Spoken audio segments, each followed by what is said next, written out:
In the 1780s, not far from where we stand right now, a very historical battle was fought during the Revolutionary War. Today, in 2014, another historical battle is about to wage here on the grounds of Aonia Pass, and this Aonia Pass motocross for the Maxxis General GNCC. Hello, everyone, and welcome to this, the second round of the AMSOIL Grand National Cross Country Championship presented by Maxxis, an AMA National Championship. I'm Rodney Tomlin along with Chris Borch, and of course joining me here shortly, Fred Andrews and Jen Kenyon. But today, right now, we've got the man that a lot of people are questioning. Will history be made right here in Georgia? And I guess we're only going to know the true answer to this in about 2 hours. And Chris Borch, I know coming into this race day today that you're always saying, I don't think about records, I don't think about this, all I think about is going out and winning. But, you know, in some respect, there's got to be something there that's saying you could be the best when this day is over. Yeah, I mean, I've been working really hard at it, and like you said, I haven't really been keeping track of numbers, but obviously you guys brought them up, and obviously it looked like I beat Bill's record on the ATV. Now me and Barry Hawker tied, which is really cool, and like you said, could be history made here today. So I'm just going to go out and do what I like to do, and that is win and see if I can put my Suzuki up front. I mean, Maxxis tire's been working great, but like I said, I've been training hard, working hard at it, and one race at a time and one championship at a time as well. So we're going to go out here at the General today and see what we can do. One race at a time could translate into history here today. We'll find out, like we said, in a little more than 2 hours. Right now, let's go down and check in with Barry Hawk to see what these guys are going to be battling on. Hello, everyone. We're here at the Maxxis General GNCC. We have an 11-mile track laid out for everyone. They take off the start here. Got a big grass track section. It's going to lead down into the woods, and at the 1.5, they're going to have a little mud hole to go through. Yeah, I don't think it'll be too much trouble for the guys, but about the 3-mile marker, the AMSOIL 3-mile marker, there's going to be a mud hole. The first lap is going to be really good, but I think later in the race it's going to get really rough, and the guys are going to need some pick some good lines through there. From there, it's going to lead them up into the pro pits, towards the 7-mile marker, to the sorry about that. There towards the 5-mile marker, to the 6-mile marker. 6.5-mile marker, there's a log jump. They can choose to go over the log jump or around the log jump, and I think that's another place where it'd be a good passing line. So definitely going to be exciting down there. From there, at the 8-mile marker, there's another really bad mud hole. It's really wide down there, but I think, again, as long as the guys pick a good line, they'll get through it no trouble. And it's going to be one of those places, again, where there's going to be plenty of passing opportunities as long as they pick a good line. At the 9-mile marker, we have a mulch pile that it's nice and smooth right now, but by the time first lap it's going to be smooth, but every lap it's going to get rougher and rougher, and I think that's probably going to be one of the most exciting points on the track, is that mulch pile, because it's going to get really, really rough. From there towards the 10-mile marker into the 11 and into the finish line. So hopefully everybody can leave here and enjoy the race, and back to you, Jen. Nearly 20 riders lined up here in the XC1 Pro class at the Maxxis General GNCC, which means there's a big chance that someone here could dethrone Chris Borch. 5-time champion Chris Borch. He won the first round here in 2014. He's a strong competitor. We know he can win races. We know he is capable of getting those wins. So Rodney Tomlin here shortly is going to introduce us to the top 10 XC1 Pro riders, but here's a little bit of information that we have on these guys. Walker Fowler, our number 2 rider, he's done really well here in Georgia in the past. If you remember, a couple of years ago, Walker actually pushed his bike through the finish line in a very, very tough battle until the end. We've got guys like Adam McGill, who broke down last week in Florida. He didn't have the championship points coming into this round that we've seen him have before.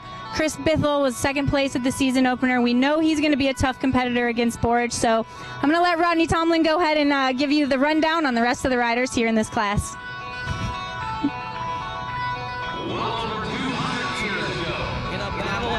For freedom in the United States, to become American citizens and to become America and a country, home of the brave and the land of the free. Many men and women fought with everything they had right here in the soils of Wilkes County. Today, 18 XC1 Pro riders get set to do the same thing, all with one goal in mind, to come out on top as a champion of the day. 17 riders hope to stop history where it sits right here, getting ready to roll onto that first line. And of course, rolling to the line first, as we well know, going for win number 69 and his place in history aboard the number 1. It's a Suzuki. He hails from Sunbury, Pennsylvania on a Maxxis Amsoil Ye Old Cycle Barn back Suzuki, Chris Borich. Rolling to the line second. He finished second, just seconds behind Chris Borich just a week ago. He's backed by Reliable Tool Supply, Maxxis, Fox, and ATV Innovation from Irwin, Pennsylvania, Chris Borich. Rolling to the line third today in points aboard the number 2 from Rogers, Ohio. Says he is looking for his first win here in the soils of Georgia on an Infab and Pro Yamaha. Backed by Maxxis and Moto experts on a Lone Star Yamaha, Walker Fowler. Rolling to the line next aboard the number 10. Coming off of one of his best season openers in history from Casca, Pennsylvania on a JMR-backed Honda. Jared McClure Racing, Jared McClure. Rolling to the line next, he's 5th in points after the first round of racing. A rookie in the class aboard the number 20. He hails from Akron, Ohio on a Maxxis Answer Racing GT Thunder B&R Motorsports backed Yamaha, Joshua Merritt. Rolling to the line next in points. He finished 6th last season and at the season opener. From Marietta, Ohio, on a DeRisi Racing, Moose Racing, Maxxis Tire Balls backed Honda, Braden Hinthar. Rolling to the line today, 7th in points aboard the number 7, coming off his best season ever and celebrating his 20th year on the Pro Row from Aurora, Ohio on a Cernix factory-backed Yamaha backed by GBC Tires, Johnny Gallagher. Rolling to the line next, another rookie, if you will, aboard the number 9 from Bidwell, Ohio. The 18-year-old riding for Dirtworks, DC Cycle and Back Talk on the Honda, Bryson Neal. Rolling to the line next, aboard the number 8. He's on a Waynesburg Yamaha, a proud papa. We call him Big Papa P. From out of PA, put your hands together for Jeff Pickens.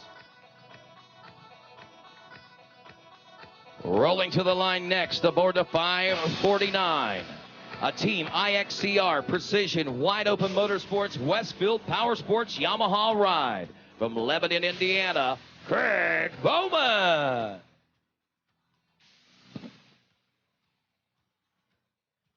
Rolling to the line next, he rides the number 422.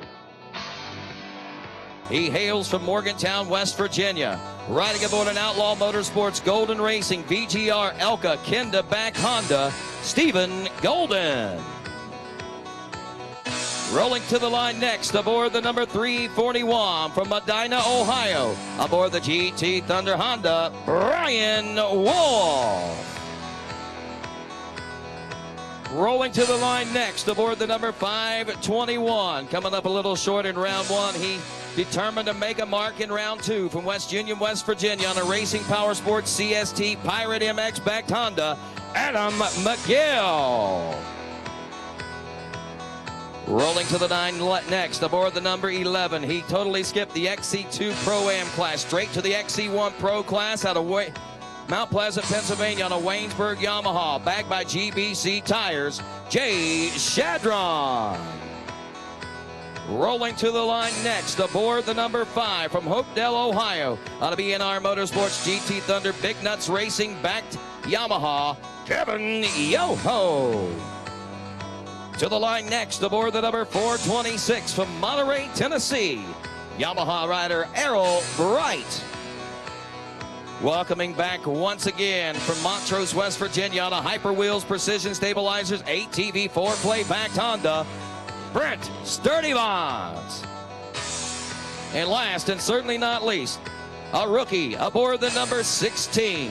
From Manchester, Maryland, aboard the Suzuki, Landon Wall.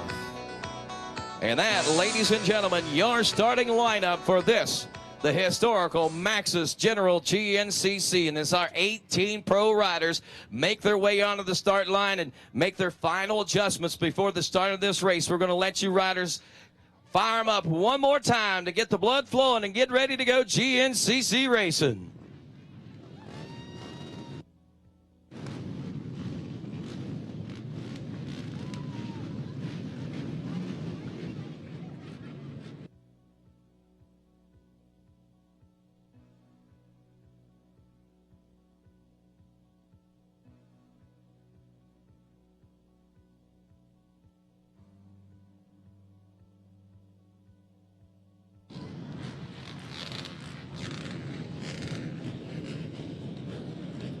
All right, now, folks, our riders are ready on the line, and we've got a $250 whole shot award. All balls, bearings, and components. All Balls Racing bringing you that $250 to the rider that crosses that orange and white stripe heading into turn number 2. Actually, All Balls is your XC2. Twin Air and DeRisi is your XC1. Thanks for clarifying that for us. We've got 2 great whole shot awards.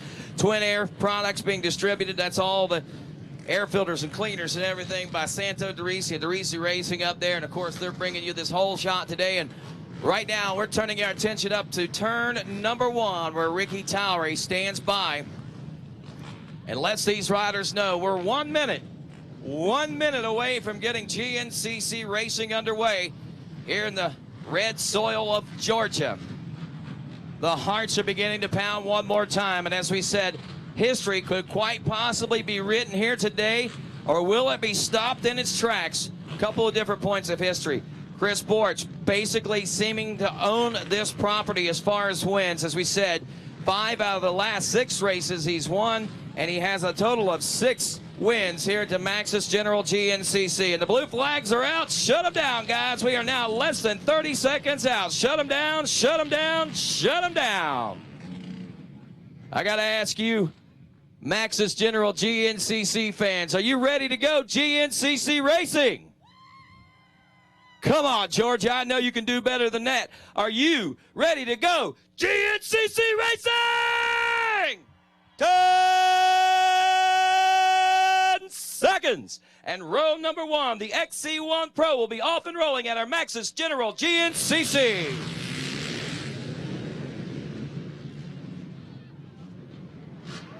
And through the first turn, it's a mad dash, and it's going to be the 521, Adam McGill picking up the $250 whole shot award, but the number 9 of Neal takes over the early lead. Bryson Neal takes it into the woods. Let's see if he can hang on to that one early off as we roll into the second row XC2 Pro-Am. We got Cole Richardson, Fred Marley, Randy Hamilton, Nathan Walpe, Blake Kramer, James Green, Brody Livingston, Jonathan Fugate, Tommy Coots, Ryland Johnson, Marshall Goings, Chris Neal, Martin Christofferson, Jay Humphrey, Luke Shepard, Stephen Michael Cunningham, and also Cody Ellison ready to roll in 10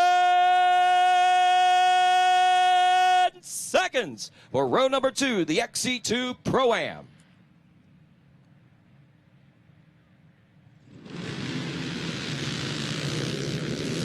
It's the 17 of Fred Marley out of Osgood, Indiana, getting a good jump, but it's Cole Richardson with the whole shot. Richardson gets the $100 All Balls Bearings whole shot award there on that Blue Crew and Pro Yamaha. Up next, College A, 16 to 21-year-old class, row number 3, Blake Torrance, Levi Cohen, Clint Graff, Billy Hartman, Bryson Hobbs, Brian Post, Brandon Hess, Derek Pitzer, Cody Taylor, Cole Shiflett, Travis Groves, Gabe Richmond, Logan Wagaman, Doug Howard, Shane Nelson, Michael Frederick, Cameron Bruce, Kevin McCoy, and also we got Justin Hayes, Kristen Meyer, Tristan Huffman, Jaron Cochran, Greg Covert, Stephen Covert, Dwight Pollard, and Anthony Herring in 10 seconds. College A, 16 to 21. And they're off. Coming up next, Junior A 22 plus will try to get a whole shot or early leader anyway in this one. It's going to be the 44. That's Levi Cohen. Cohen out of Ohio, basically right off the back door of the John Penton GNCC. Up next, Junior 822 plus, Wes Kinsley, Michael Marley, Nathan Hornacek, Robbie Piccaroni, Pierre Dissenall, also William Ray. We've got Matthew Lamberti, Matthew King, Dustin Bosco, Tommy Vitale, also Michael McAvoy, Doug Harden, Kevin Patterson, Austin Parks, Chuck Norris, Cole Williamson, James Black, and Benny Bruce ready to rock a Junior A 22 plus in 10 seconds.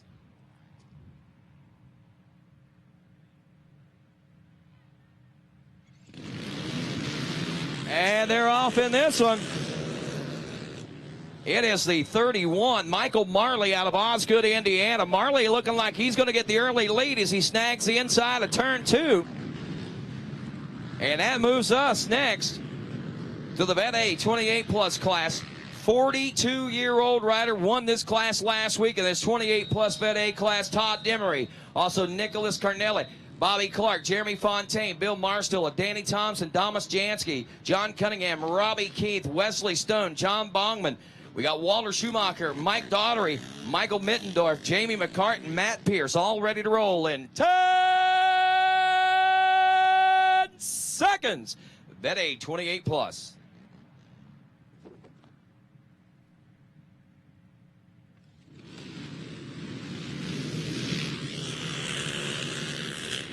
Wow, Demery didn't get the hole shot this time. That's an oddity right there in and of itself. I think that was Danny Thompson. Danny Thompson aboard the 384 out of Elma, New York, riding on that Honda there. So we get set to go with the senior 8B 38 plus. John Glotta Sr., Aaron Delancey, also Jeffrey Flynn, Wayne Brown, Martin Whitty, Lane Coyle, Brian Schrantz, Leroy Shook, Chuck Horton, Rusty Repass, and Arthur Blystone. 10 seconds. Senior AB 38 plus.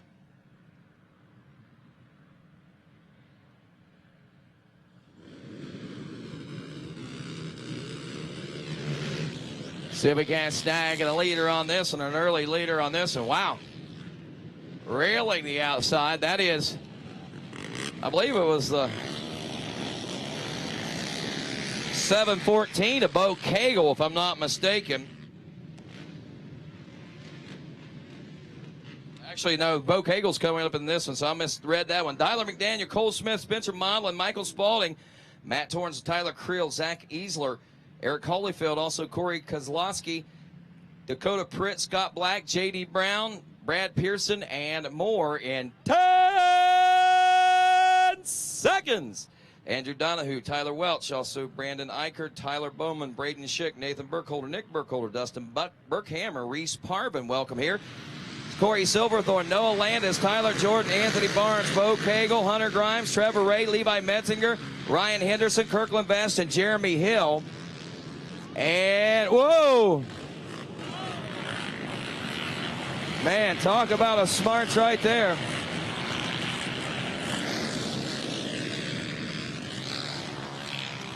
So College B are off and rolling now. And we are looking next at the Junior B 22 plus class. We got Justin Paul coming up next. We also got Jason Diller, Jesse Kelly, Jake Thomas, Cameron Rogers, Brian Tooney, Kenneth Kelly, Simon Bissell, and Brent Ertel ready to go in moments.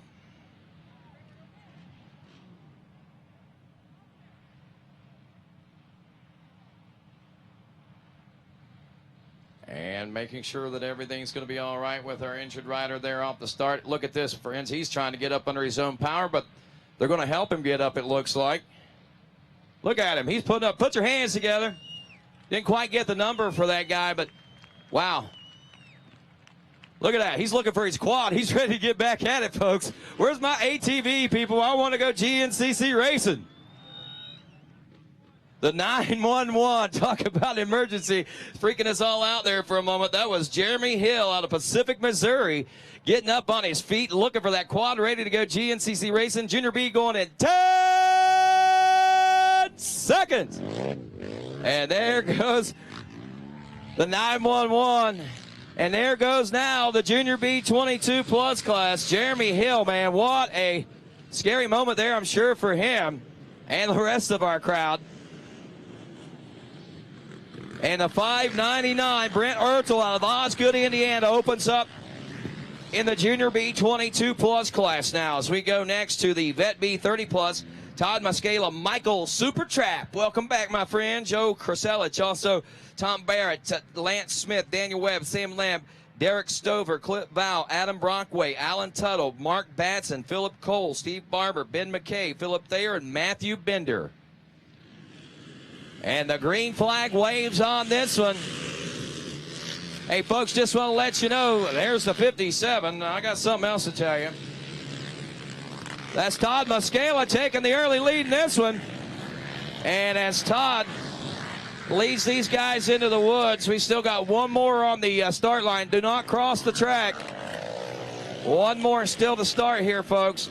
Also want to remind you folks, coming up today about 4:30, maybe 5, but after GNCC's ATV racing and GNCC Live, we're going to come back a little while later with GNCC Live UTV style. The UTVs are going to go live today, so make sure you tweet it out, hashtag that, GNCC Live, and we're going to be over at the finish line coming up here in just a couple moments. Jen Kenyon and also Fred Andrews will be joining us in just a moment. Of course, we got more GNCC and the Maxxis General GNCC coming up on GNCC Live right after this.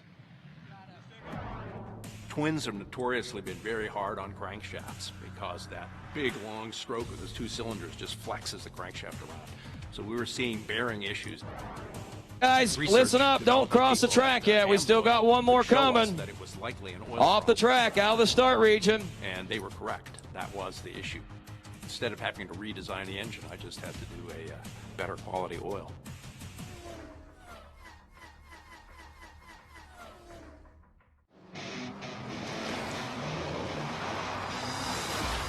Sometimes you come across something so different, you just have to stop and check it out. The Rocky Mountain ATV MC website has everything you need, from our huge selection of tires, ATV and UTV accessories, and OEM parts, to our online chat, customer reviews, and instructional videos. Our extensive inventory means most orders arrive in 3 days or less. Get low prices, quick shipping, and incredible customer service. RockyMountainATVMC.com. Get ready.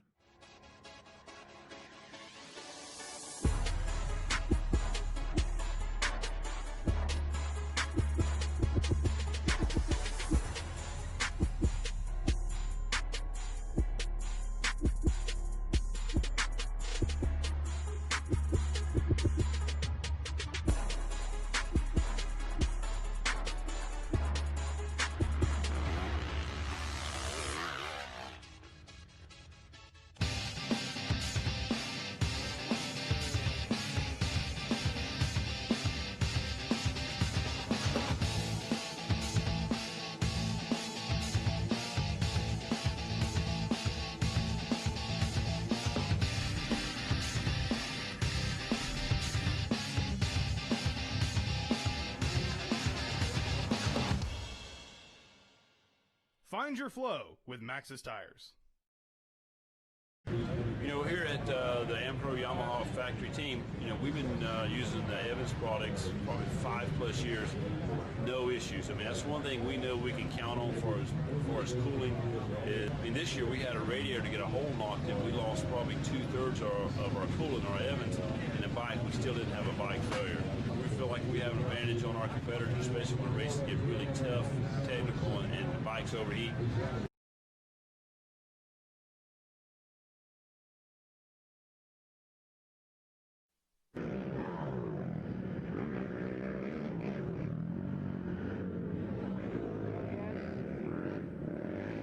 Welcome back to GNCC Live here on RacerTV. For those of you who are watching us at home, if you're here at the event, thank you so much for joining us here. We are on a beautiful day here in Georgia.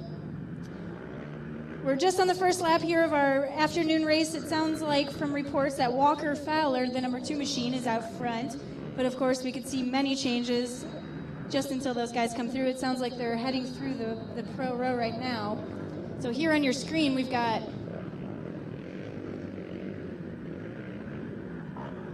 got some amateur riders coming through Pro Row. Everybody's just getting ready and set to see these leaders come make their way through in just a couple minutes.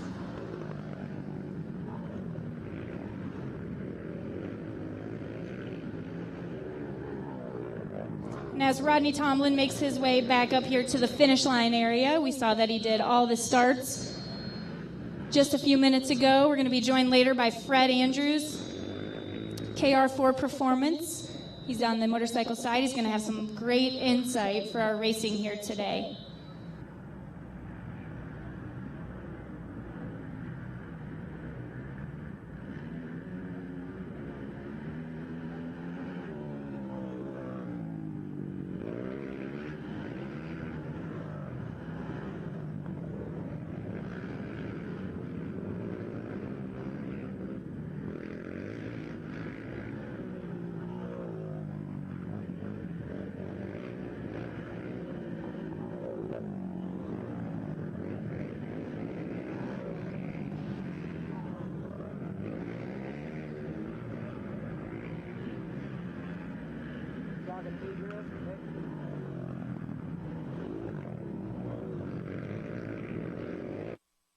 So if you're just joining us here, we're here at the Maxxis General GNCC Round 2 of the AMSOIL Grand National Cross Country Series, presented by Maxxis and sanctioned by AMA. And of course, Maxxis is our title sponsor here at this event. So if you're here on property, you're going to see all kinds of Maxxis signage. We got a really cool Maxxis tire inflatable that goes over our podium in Victory Lane. So that's a really cool thing. If you want to check those guys out, Maxxis is just right here next to the finish line area. I know they've got some really cool stuff. They've got their main girl, Heather Avery, is here at this event. She's promoting all the Maxxis athletes, the Maxxis brand, and I know they've got some cool stuff going on with their bicycle tires. And now on the screen, it looks like we have Walker Fowler out front. He just hit that little jump there and looks like in second place position.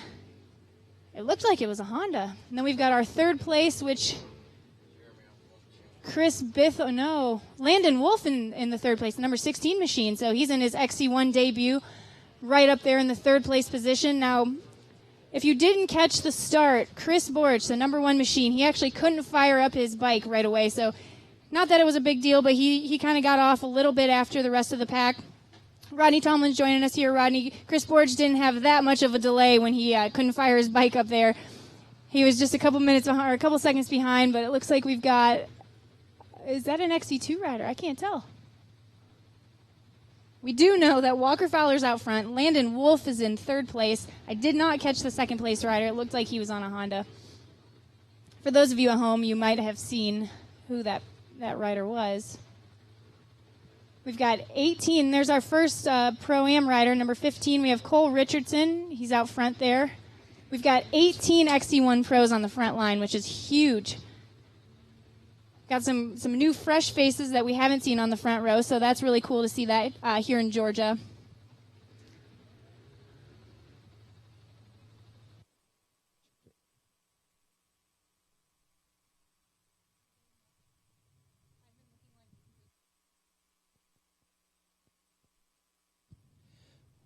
Well, I tell you what, Jen, Walker Fowler, as we said, reports still leading this particular race. We'll be keeping a very close eye on that to make sure that is the case, and he continues to lead. And, you know, that's not too far out of the norm. I know that I was talking with Walker before the race started, and he told me, he said, you know, we've been working on the bike for the last week or so, trying to figure out how I can get starts to make this thing work to get starts. And he goes, we finally figured it out. It's not the bikes. It's me. I just don't know how to get a good start. Well, today it wasn't necessarily the whole shot, but Walker did get a decent start, and he positioned himself quite nicely right in the beginning.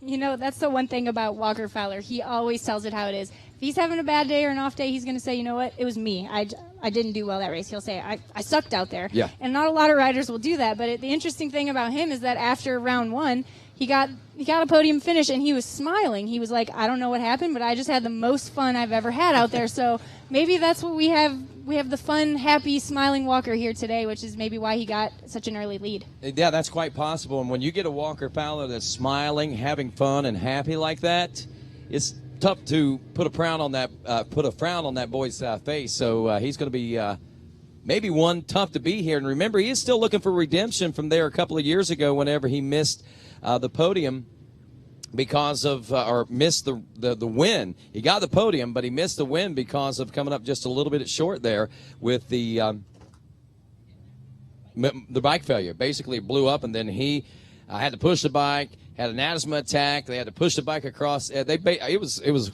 Wow, I think most people remember that. If you don't, go back and watch in the archives, RacerTV.com, because it's some pretty amazing stuff.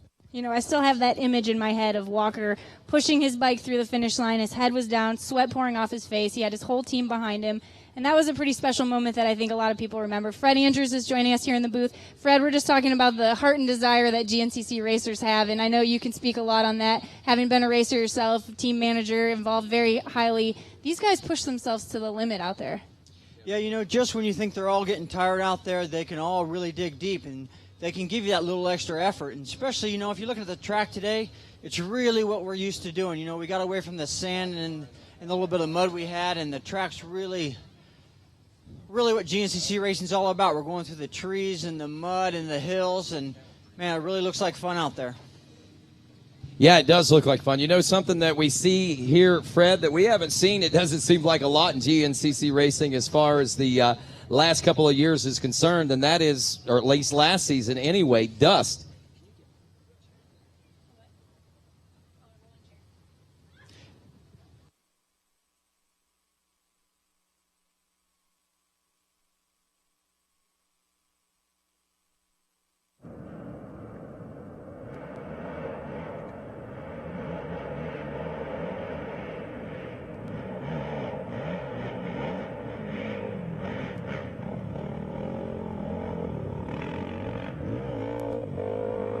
I'll tell you right now, watching this one right now, we got Fowler still out front, I believe, Fred, as this one continues to roll like this. Big old mulch pile, the FMF mulch pile out there, and that is the FMF PowerPoint. That's going to be a rather unique section. It don't look so bad right now. It's going to be like, kind of like the mud holes that we saw in lap 1 there in Florida just a week ago. Yeah, you know, the mud holes right there, the mulch piles are going to be like the mud holes. They're going to get deeper and deeper as it goes on, and you know, that's where a lot of action could happen. Just when you think you got things covered out, you could come up short in one of them holes and you can flip right over the handlebars. And of course, they head back out to one of those big open field sections.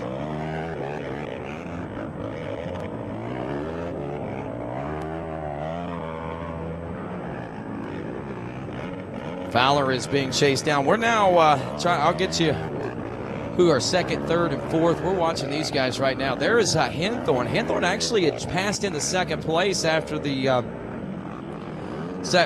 third turn. I think into the third turn he was passing into the second place position behind that early leader out there.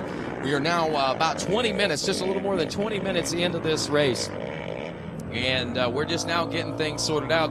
Jim Kenyon had mentioned that Chris Borch had some issues getting his machine to fire up. That's kind of ironic, especially considering on last Saturday he didn't have a bit of problem, grabbed the whole shot award.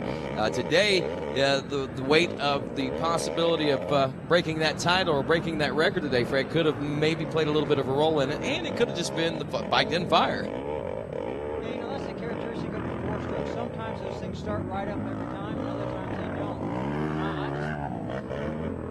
You know, it may just make for some more exciting racing. You know, maybe Chris is going to come through the back of the pack. We're going to see a lot of action out there today, and see how he can get to the front starting from the back. You know, he's used to being out front, but he's kind of setting the pace and running with the top crowd. Sometimes it's a lot harder to get to the front when you're in the back. Yeah, it sure is, and especially on days like today, you know, mud, you know, sometimes is a great equalizer. Dust can sometimes be the great separator, because if it gets real dusty, it gets tough to see out there, and riders sometimes have to slow down just waiting to make sure they aren't going to run off track or something like that. Yeah, you know, another part of the dust is you never know what's coming ahead. Just like you said, Rodney, you got to be a little bit extra cautious, but some guys actually throw caution to the wind and actually go a little faster in the dust. You know, I kind of like the dusty races sometimes, because it gives you a little bit of the edge. You know, if you're willing to push it a little bit, sometimes some good luck can happen for you. And like out there today, you know, I thought Florida was rough, and that mulch pile is just getting rougher and rougher. And you can see these four-wheeler guys, you know, they can't find a smooth line out there, just bouncing and bouncing. That's for sure, and I tell you, somebody that's doing a lot of bouncing right now and hoping to bounce right up into the center of the box is Walker Fowler. And I know, we talk and hype Walker up a lot, but a lot of race fans are really tuned in to Walker and his efforts here in the great state of Georgia. And I know he was feeling pretty good. Jen caught up with him a little before the race, and you could tell just by the way he was talking, he was pumped and ready to go. Last weekend went really well at the Mud Mucker GNCC. Just got off to a pretty terrible start, but knowing the mud conditions and how that usually pans out, especially with 18 riders or 19 riders on the front row, I just knew that the first couple mud holes would probably be just a mess. So played it smart, got into the woods, and like I thought, went from about 13th to 5th actually, really fast. And just pretty much stayed there for 2 laps, worked my way up to 3rd, and that's where I remained the rest of the day. I did have a battle with Borich and Bithell for a little bit, but just made a couple mistakes on the last lap that kept me from being able to get the win. This week we're training here at Durham Town Plantation, just a couple miles away from the GNCC track. Just trying to get some dirt time in on the shocks. I pretty much lived in Florida for 3 months and had no dirt time, which I know how to ride it. That's where we grow up and ride. But just getting comfortable with everything again, and definitely looking forward to this next one.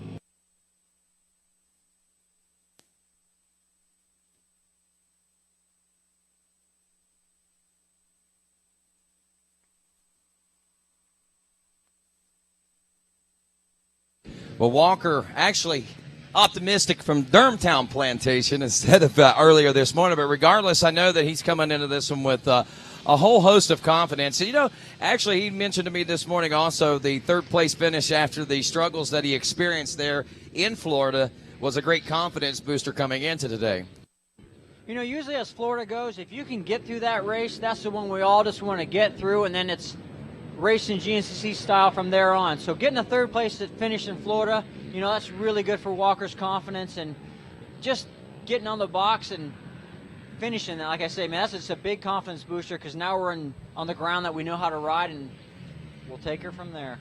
Yes, we will, and I believe we should be getting close to the end of the first lap. We're nearing, over 24 minutes now, and I'm seeing some riders start to make their way into the open field section. There's Walker Fowler as we look out of the RacerTV.com GNCC live studios here. Walker's amassed a fairly decent lead over the rest of the field as we take a look at it physically right here before our very eyes, Fred Andrews. Yeah, it looks like Walker's taking the approach maybe today. Maybe he knows Borich had a problem. Somebody gave him the board, and he's going to run like a rabbit. Try to get the biggest lead he can, and then see if anybody can catch him. The track conditions today look really, really good. Those nice fields out there, and the big wide turns, and these guys are really going fast. I haven't seen any real mud holes yet today, but this track usually is real soft and real tacky, and is really an actual physical race on you, almost something just like Florida. Yeah, and it's actually doesn't seem to be. I mean, there are some soft spots in there, but these open fields, I am starting to see a little bit of moisture being turned up out there. But, even with this being a wet winter, it doesn't seem as soft to me as what it normally has in years past, Fred. It seems kind of odd considering as wet a winter as the rest of the nation has had. Yeah, we've been having a lot of rain up north, and they've been having rain down here. Whether this ground just really drains well, and some of those little valleys they go in and out of, they may be full of water. I haven't seen many pictures of that yet, but the riders don't look really, really muddy. And that little bit of rain we had last night was just enough to keep the dust down, just to make for some great racing today. 26 minutes nearly. Waiting for the leaders to come to the finish line right now. We'll see them come out of the woods right here, Fred. If you watch right there about, left side of the screen, I think we'll probably see those guys coming out, or maybe not. Let's see. There they come. There they go, I guess I should say. So they're on their way, anyway, to the finish line region. About an 11.5-mile course from what memory serves me here today. What's really nice about today's course is we got these big grass sections, and they can make for some really good spectating. And especially, if it comes down that last lap and the leaders are real close, we can all watch them come in here and do some bar banging and watch some inside-outside moves and really make the exciting finish. Give us all something to watch. Besides walking out in the woods and looking for a mud hole, you can come out and enjoy these nice grass field sections. For sure, and Fowler is rolling toward the finish line, nearly 27 minutes now into that first lap time, and we continue to watch here. You know, this course, Fred, also offers a motocross track with some decent jumps at the Aonia Pass motocross track, and actually next weekend the Mountain Dew AMA ATV National Motocross Championship will be racing on it, but this week it's all the Woods guys out there making it happen. Yeah, on the motocross track, I'm not sure if we're actually going the correct way or backwards on it today. I really didn't get to take a look out there, but looks like they're starting to come our way to the finish, Rodney. All righty, so we've got the camera coming in on Fowler there as he makes his way through those chicanes, and that lead that he seemed like he had amassed there at one point has now closed up a little bit as we watch our two leaders now winding their way through the finish chicanes. You know, as you can see, Walker's taking a look over his shoulder just to see who's actually coming up and how far ahead he is. I believe that's McGill, if I'm not mistaken. Yeah, it is. Adam McGill actually got the $250 whole shot award. And McGill now, the 5:21, only running about 3 seconds off pace of Walker Fowler. Official lap time, 27 minutes, 52 seconds for Fowler, 27:55 for McGill. And like we said, that's 2.922 seconds between them. Back behind them, Chris Borch, who had trouble off the start, all the way up to third. And there's another thing. Hey, you know, we expect these guys to move their way quickly to the front of the pack, and there's Borch already up to third after that miscue off the start. Now, that's pretty impressive because these quads out there, you know, they take up the whole trail. And for you to come from that far back to already getting third to first lap, that shows you that Chris is here for business, and he's trying to get to the front as quick as he can.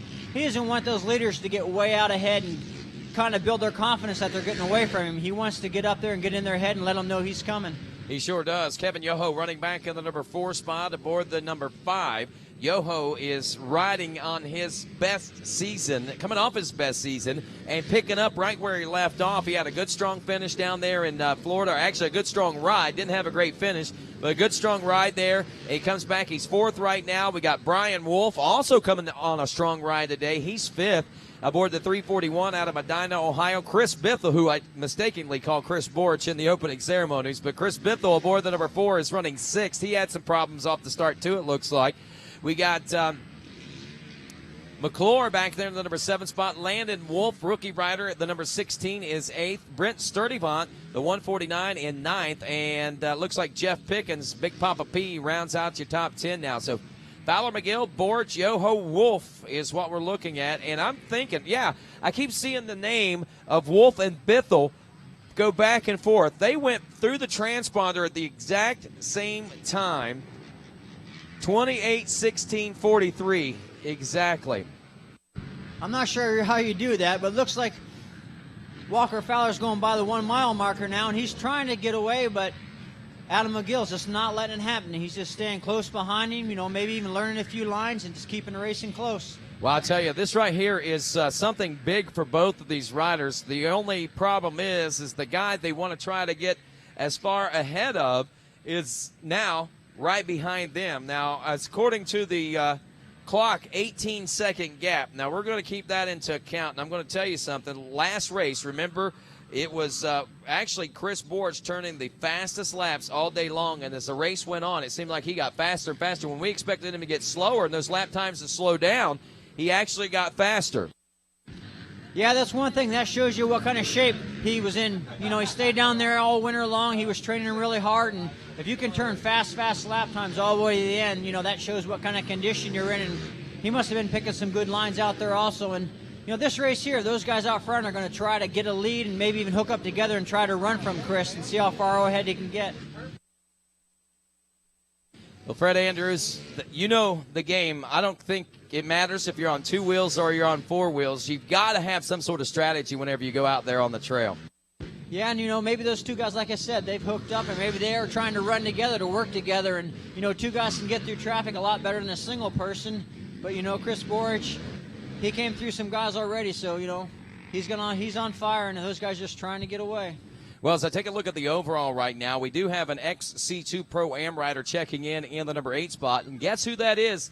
That's Walker Fowler's Blue Crew pal there, that fellow team Ampro Yamaha teammate of Cole Richardson. He is your top XC2 Pro Am rider. He is 8th place overall right now aboard the number 15 machine. As we take a look at the XC2 Pro-Am class, here's the way it's breaking down. We got Cole Richardson, Marshall Goings, Brody Livingood in the number 3 spot, Fred Marley, who got the whole shot, if memory serves me right, on the 17 and 4th, 564, guy from up in New York, one of the big Wanoa riders, Martin Christopherson running in 5th, Randy Hamilton, the 21, running in 6th, Tommy Kuntz is running in the number 7 spot. Kuntz got on the podium last year in Florida and this year in Florida, and he's hoping to be able to do so here in Georgia today. We got Nathan Walby in 8th aboard the number 23, and rounding out 9th right now, the number 24, Blake Kramer, is Jay Humphrey, just checked in aboard the 661 in the number 10 spot. And checking in here in the box with us right now is none other than a two-time AMA Pro ATV champ, John Natale, who is joining us here. And I'd mentioned that AMA ATV Motocross Championship Racing will be here next weekend at the Aonia Pass facility, and I start talking about it, and lo and behold, here comes some ATV motocrossers. John Natale, welcome, my friend. A week early to Aonia Pass, brother. Yeah, Rodney, thanks for having me. I really appreciate you guys bringing me up here in the booth to talk with you. You know, whatever it is, I love to come and support ATV racing in general. I'm not just a motocross man, I'm an ATV man, and I love to see this race. And, of course, a good friend and old partner of mine, Chris Borich, for the 12 hours, and Chris Bithell. I mean, I got two great friends and great old-time partners, I guess you'd call it, at the 12 hours that I got to support here.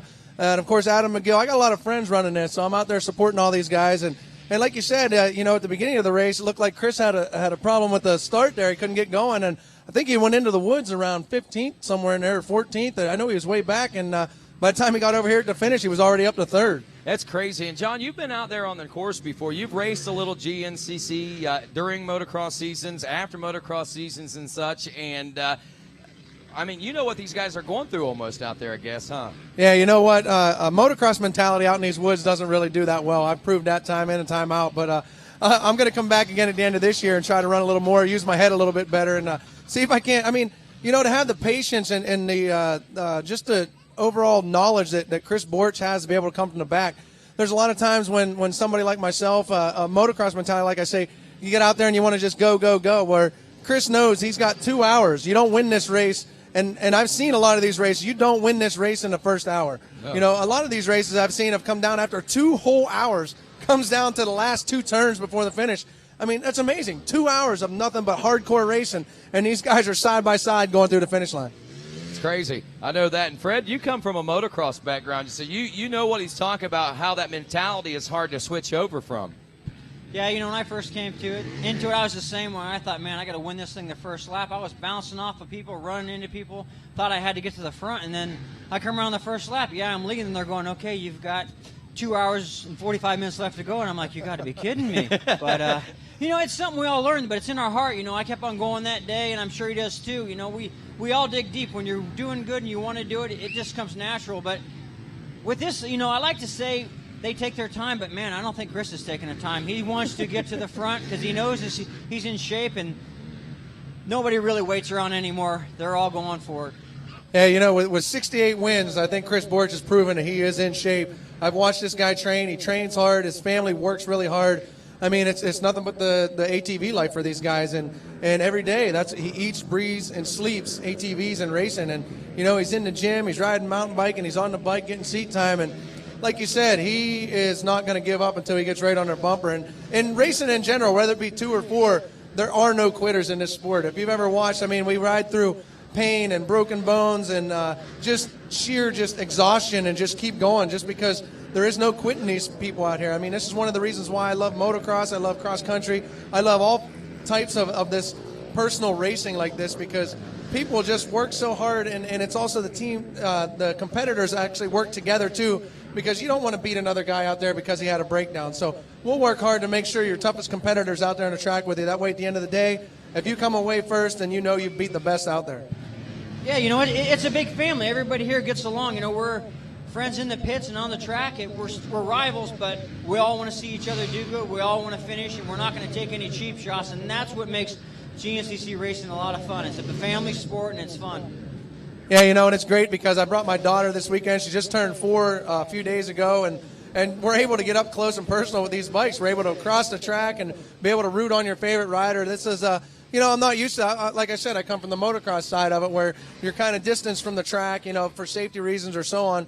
And this is a lot different kind of sport where you get to be involved in it. I mean, even some of the mud races where you got the I guess you'd call them mud fleas out there that are actually use themselves for traction. I've seen them actually get run over and their legs get run over, and I've seen Chris Borch actually run a guy over, use them for traction, and a guy get up cheering because he helped Chris Borch get to the front. I mean, it's amazing. That's pretty crazy. And like you say, mud fleas, man. I mean, it is a true great form of racing. There's no doubt about it. But racing in general is a good thing. And John, I know you, an AMA Pro ATV racer.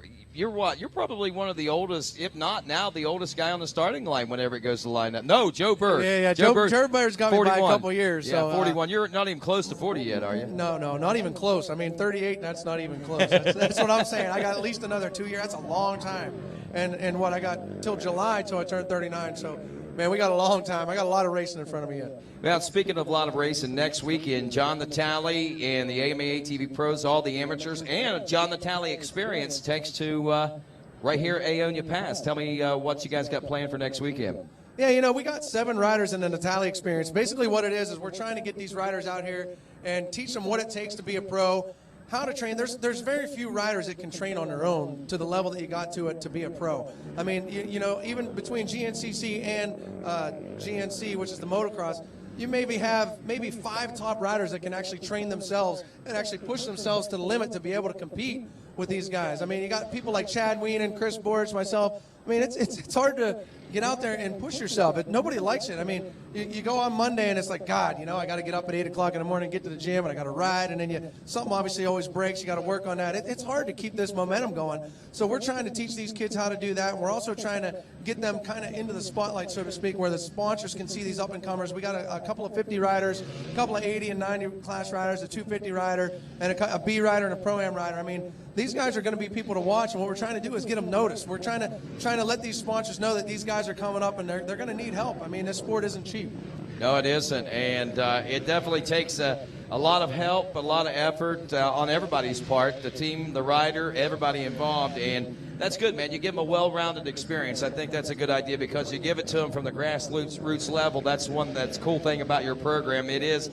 You've seen factory support over the years, but the one thing we can always say about John the Tally, it's basically been a grassroots effort, even when you were factory supported ride, I think.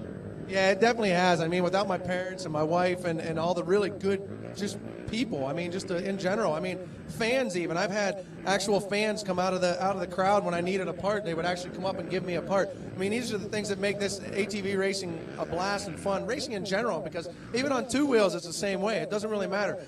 2 or 4, we're in this as a family, and we're in this together because we really gotta stand behind our sport, because there's a lot of people trying to shut our sport down.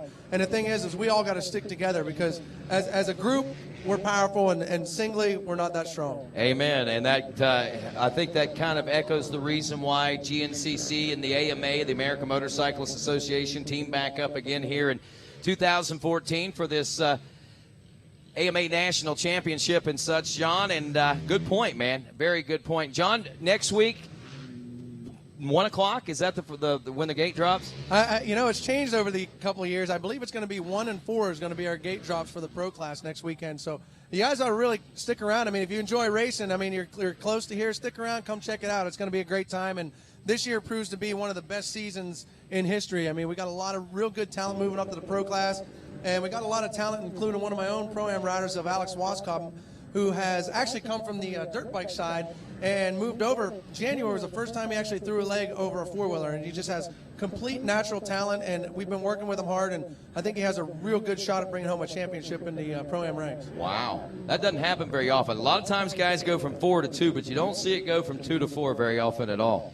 Yeah, you know, it's kind of tough. I mean, as a 2-wheel guy, the 2-wheel guys will tell you, a 2-wheeler, you can actually find little lines everywhere, smooth lines. On a 4-wheeler, man, you got 50 inches of quad out there. It's hard to find a smooth line when you're out on one of these kind of tracks. Yeah, when you're out on a quad, that's what I say. Even though I race for 2 hours and we do it for 3, my hat's off to them because there is no smooth line on a four-wheeler. You're just beating yourself, and it almost sounds like your Natalia experience is kind of like our Cara 4 Arrive and Ride. We help young guys out to keep people in the sport, to keep you growing, and give them all the tools they need to be your best. And it sounds like you're doing the same thing in four-wheelers, and that's a great thing because without them, the sport's over. Well, that's one of the things that I've always said. First of all, without our fans, we are nothing. Without these people that come here to see us. So those are the ones that we really got to take our hats off to, because these guys are the ones that keep us going and keep us pushing. I mean, during a race, and I see these guys out there waving towels and waving their hats and screaming, that's the thing that keeps us going. And, of course, like you said, trying to bring these riders up, I have been blessed over the years to be able to do what I do. My family has given up a lot of what they could have had to give me the opportunity to come out here and do this, and my hat's off to them and my appreciation. I love them so much for being there for me, and all the other people that have actually done this for me. I can't say enough about them. So, out near the 6-mile marker now, 42.5 minutes into this race, we just saw Walker Fowler and Adam McGill go by that 6-mile marker. They have still about a 20-second gap over the rest of the field, and still McGill is hot on the rear wheel of Walker Fowler. He is one of those pacing games, I think, right now. Yeah, it almost looked like the first 2 guys actually are stretching the lead out a little bit over the rest of the pack. And that's pretty impressive. Maybe they have hooked up and they're working together and they're pushing each other and giving them that little bit extra drive to add those few seconds on that last lap. Well, I know right now if Chris Borch is waiting to hook up with anybody, and he might be waiting to hook up with Chris Bithell. Bithell's got a little bit of time to make up there back behind him himself, about 8 or 10 seconds back behind him whenever they checked into the finish line, a couple of positions at the same time. But as this second lap rolls on, we're about 12 minutes out from lap number 2 complete. And as we said, we're at the 6-mile marker now, 6 mile of about 11 and a half.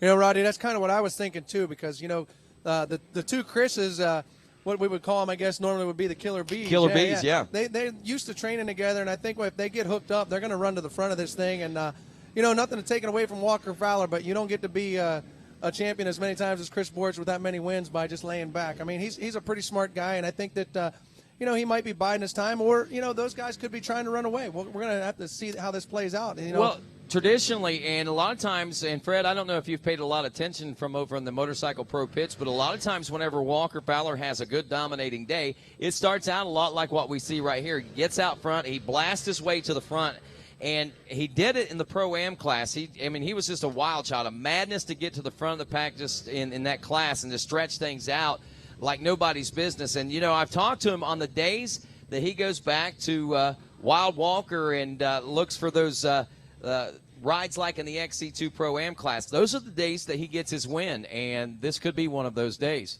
Well, looks like this guy's having a bad day. He was on the trail and fell in one of the many ravines here at this facility. Part with Walker Fowler right now, he's out front, he's getting comfortable, and once you get comfortable, man, things just seem to flow and happen. So that could be a dangerous thing for Chris. Yeah, no doubt about it. Walker Fowler has definitely proven over the years that he's got the speed it takes to win these things, and he's got the conditioning too. I mean, I think he's going to be fine out there. He gets out there, and like you said, you get out there, you get comfortable, and maybe you don't get near as tired. That's Josh Merritt right there. Josh Merritt is the rider that is down over the hill. Josh, if I'm not mistaken, was actually kind of started out pretty strong right up through the first few turns. I think he checked in 15th place of the class, but here on lap 2, man, I think he's going to fall a little further back. Yeah, it looks like he's having a little bit of difficulty getting out there. He's taking off his goggles. He may be calling her a day, which is unusual for a guy up in the pro class. He may be cutting around that side of the track to get across that ravine and get back out there and try chasing those guys down again. Yeah, I wasn't sure, but when he was coming out of there, it looked like he might have had some front end trouble. He might have had a bent tie rod or something. And if he's quitting, then I don't really blame him for that much, because when you're trying to come through there with a bent tie rod trying to blast through these trees, that's the last thing you want, for one of them things to jump right out in front of you. Yeah, you got a hard enough time dodging the trees, let alone when the front end, like you said, is twisted or bent like that, and it's trying to take you into them. Now, John, again, you're going to be back here next week as we watch this one. We got almost 46 minutes into this particular race. We'll have the leaders coming to the mulch pile here in just a couple moments, and we'll get a chance to see what that mulch pile is starting to look like here on the second lap. Now, Fred, remember when we were in Florida, we looked at that one grass field. The next time it wasn't anything like. I think we're going to be looking at something similar to that with this FMF PowerPoint. Yeah, we were watching that grass field, Rodney, and we said, man, that's nice and smooth. Those guys can rest. And by the time they came around that second lap, man, it was nothing but big, giant holes, and they was kicking them up in the air. So these four-wheelers, man, they really roughing the track up. And like Rodney said, that mulch pile is only going to get deeper.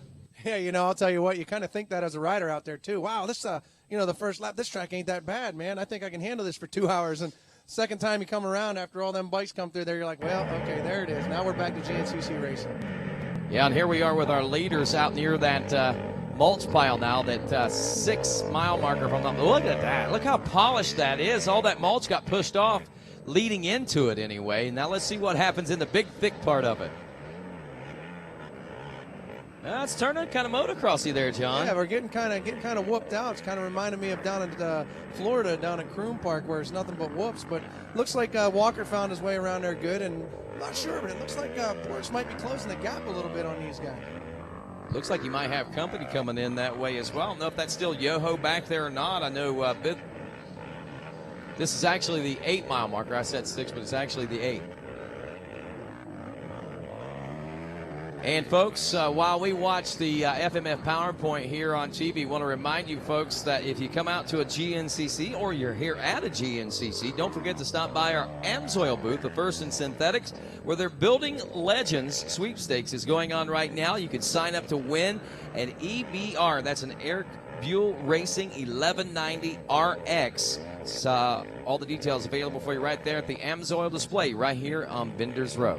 You can see them come through that mulch pile now. They're all trying to skirt the edges. On a motorcycle, we'd be able to get up on that edge and find, just a wee little smooth line. But, man, in them quads, there are no smooth lines. They're trying to find them, but, man, it's getting rougher and rougher. Yeah, Fred, that's what I was watching out there. It looks like they get one tire up on the smooth, and the other tire's down and rough, and by the time they get to the end, they're right in the dead center in the middle of it. And hey, folks, it's really bucking them. Speaking of AMSOIL, you want to win $250 worth of AMSOIL products. Tweet your podium finish predictions to and hashtag that GNCC Live for a chance to win $250 in AMSOIL products. That's pretty good. So once again, when you tweet your podium finish predictions, hashtag it GNCC Live, and your chance to win $250 in AMSOIL products will be coming your way. Also want to remind folks here at the racetrack, you want to watch what's going on RacerTV with GNCC Live, head on over to the AMSOIL booth, and while you're signing up there, you'll be able to watch it right there via the World Wide Web at RacerTV.com. And speaking of that,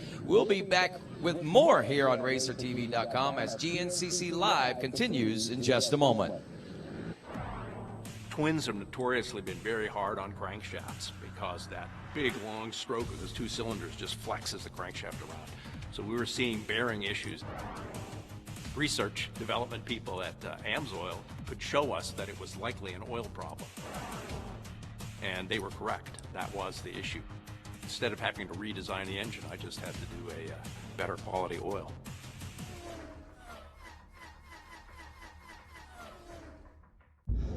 What do you call a machine that combines precision-engineered handling, industry-leading power,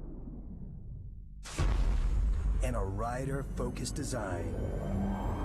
We call it a Can-Am. From the essentials to fully loaded, you'll find that same combination in every ATV and side-by-side we build. And right now, get your own for as low as $149 a month. Can-Am, the ride says it all.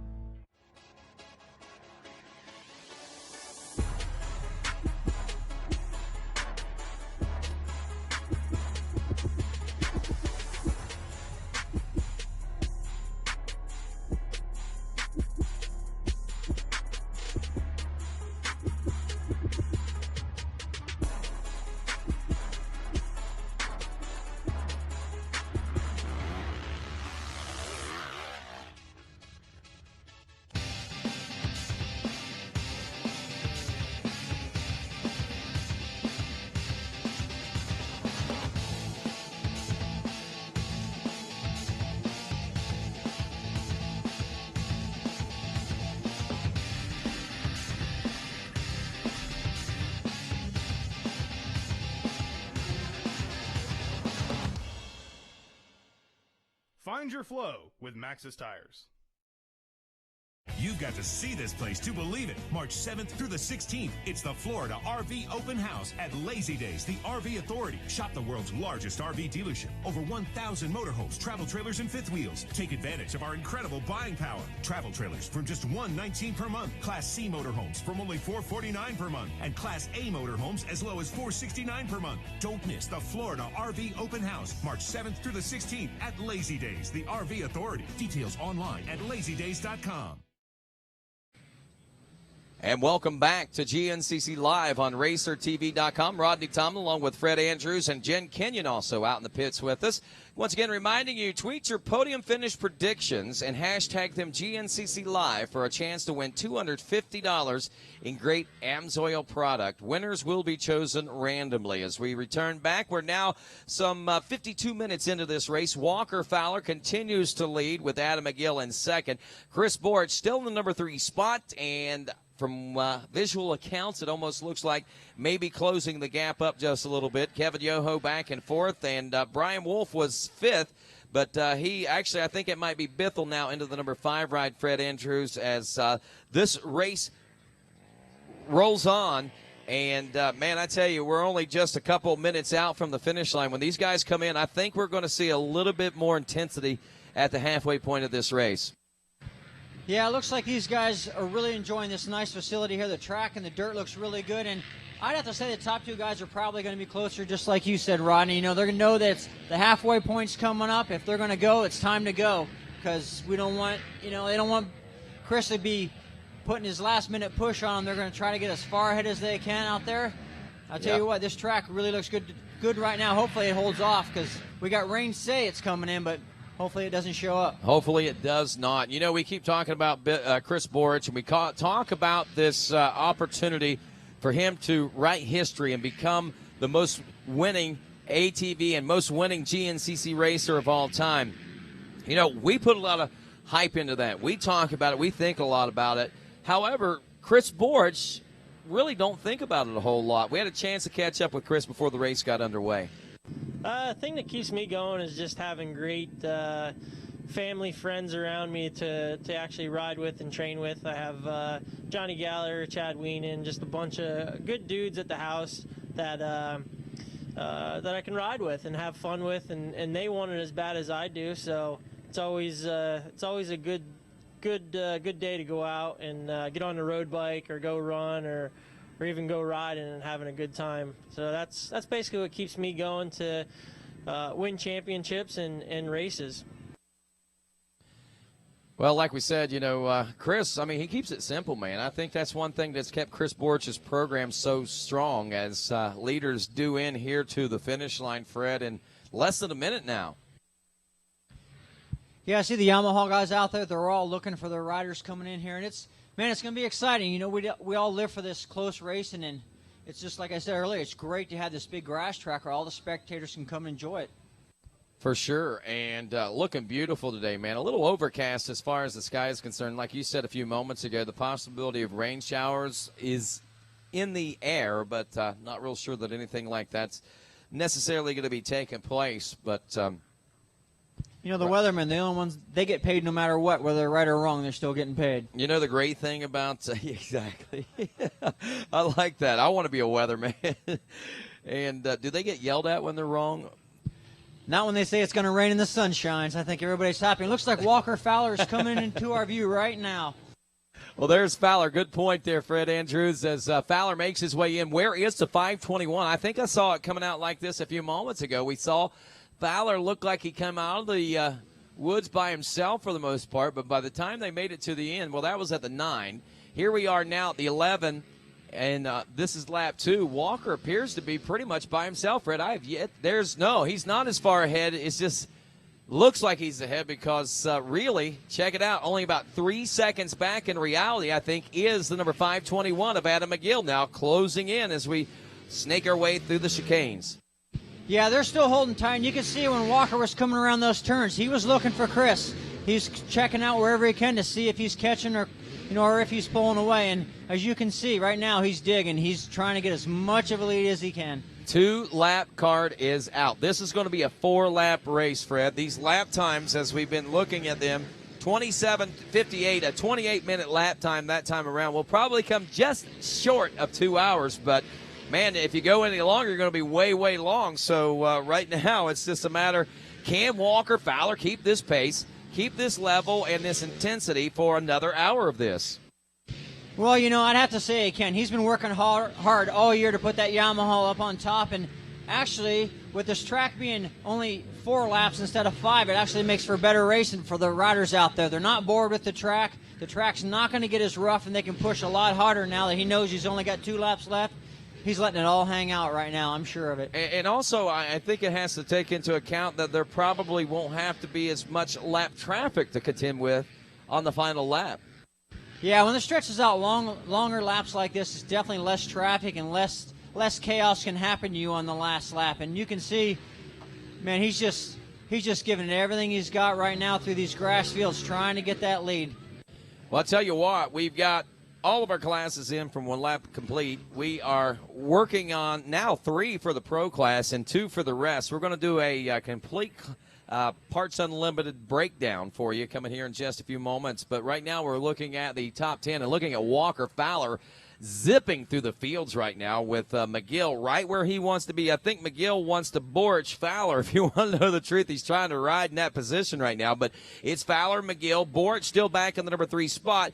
18 seconds was the gap a lap ago at the end of 1. At the end of 2, it's 17.7. Chris Bithell running in the number 4 spot. As expected, he has hitched on to the back bumper of Chris Borich right now. So the Killer Bees running 3 and 4, 17 seconds back, and they're matching almost identical times as what Fowler, McGill are turning. They're in the first and second places with themselves in 3rd and 4th. So it's going to be tough to make up time like that. But this lap could be a little different storyteller. Brian Wolf running in 5th. Jared McClure checks in the number 6 spot. Kevin Yoho is the number 7 ride. Landon Wolf, the number 16, checks in 8th. We're looking for next to be Brent Sturdivant, the number 149 machine. Jeffrey Pickens and Bryson Neal. Let's see how that's all starting to shake down now as far as this overall is concerned here today, with the XC1 and the XC2 rolling at the Maxxis General GNCC. Here it is. Wolf is in 8th. Braden Henthorn checks in 9th. And Brent Sturdivant checks in the number 10 spot of the XC1 Pro class. Well, Fred, let's go ahead and take a look at the rest of these classes. XC2 Pro-Am, after that first lap, those guys are due in any time, by the way. Richardson, Goings, and Livingood were running 1, 2, and 3. There were 19 seconds separating first and second, and an entire minute back to the number 3 position for where Brody Livingood was standing back or hanging out back there aboard the 29, not hanging out, obviously being pushed by the 17 of Fred Marley, who was only about 2.5 seconds behind him. Martin Christopherson running in 5th. Randy Hamilton, the 21 machine. Look out, this kid could mean business today out of Denville, New Jersey. Honda mounted ride in 6th place. Tommy Kuntz still back in 7th right now to Fayetteville, PA. 8th place, Nathan Walpe, the 23 out of Greensburg, Indiana. 9th spot, Blake Kramer. He's riding the 24 Chicaven, and rounding out the top 10, the 661 of Jay Humphrey out of Bloomington, Indiana. Folks, we're going to take a quick break. We'll be back with a Parts Unlimited top 10 rundown when GNCC Live continues after this. Twins have notoriously been very hard on crankshafts because that big long stroke of those 2 cylinders just flexes the crankshaft around. So we were seeing bearing issues. Research development people at AMSOIL could show us that it was likely an oil problem. And they were correct. That was the issue. Instead of having to redesign the engine, I just had to do a better quality oil.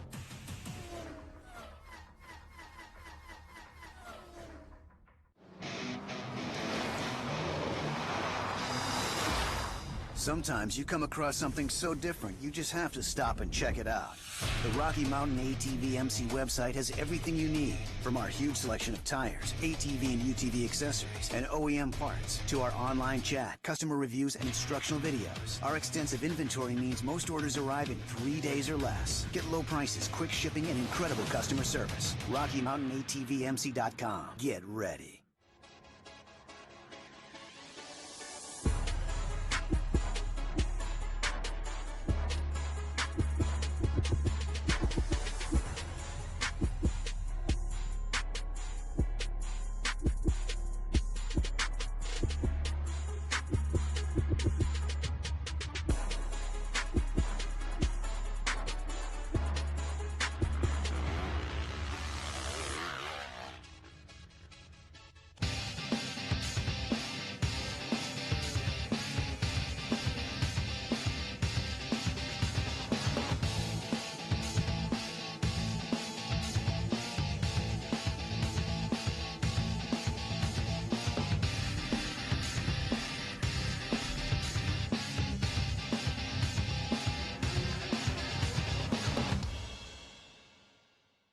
Find your flow with Maxxis tires. You know, here at the Ampro Yamaha factory team, you know, we've been using the Evans products probably 5+ years, no issues. I mean, that's one thing we know we can count on for as cooling. I mean, this year we had a radiator to get a hole knocked in. We lost probably 2/3 of our coolant, our Evans, and the bike, we still didn't have a bike failure. We feel like we have an advantage on our competitors, especially when races get really tough, technical, and the bikes overheat. And welcome back to GNCC Live on RacerTV.com. Rodney Tomlin along with Fred Andrews and Jen Kenyon out and about as well. And she is, I'm sure, waiting patiently over in the pro pits right now where the leaders are expected to be pitting here in just a moment.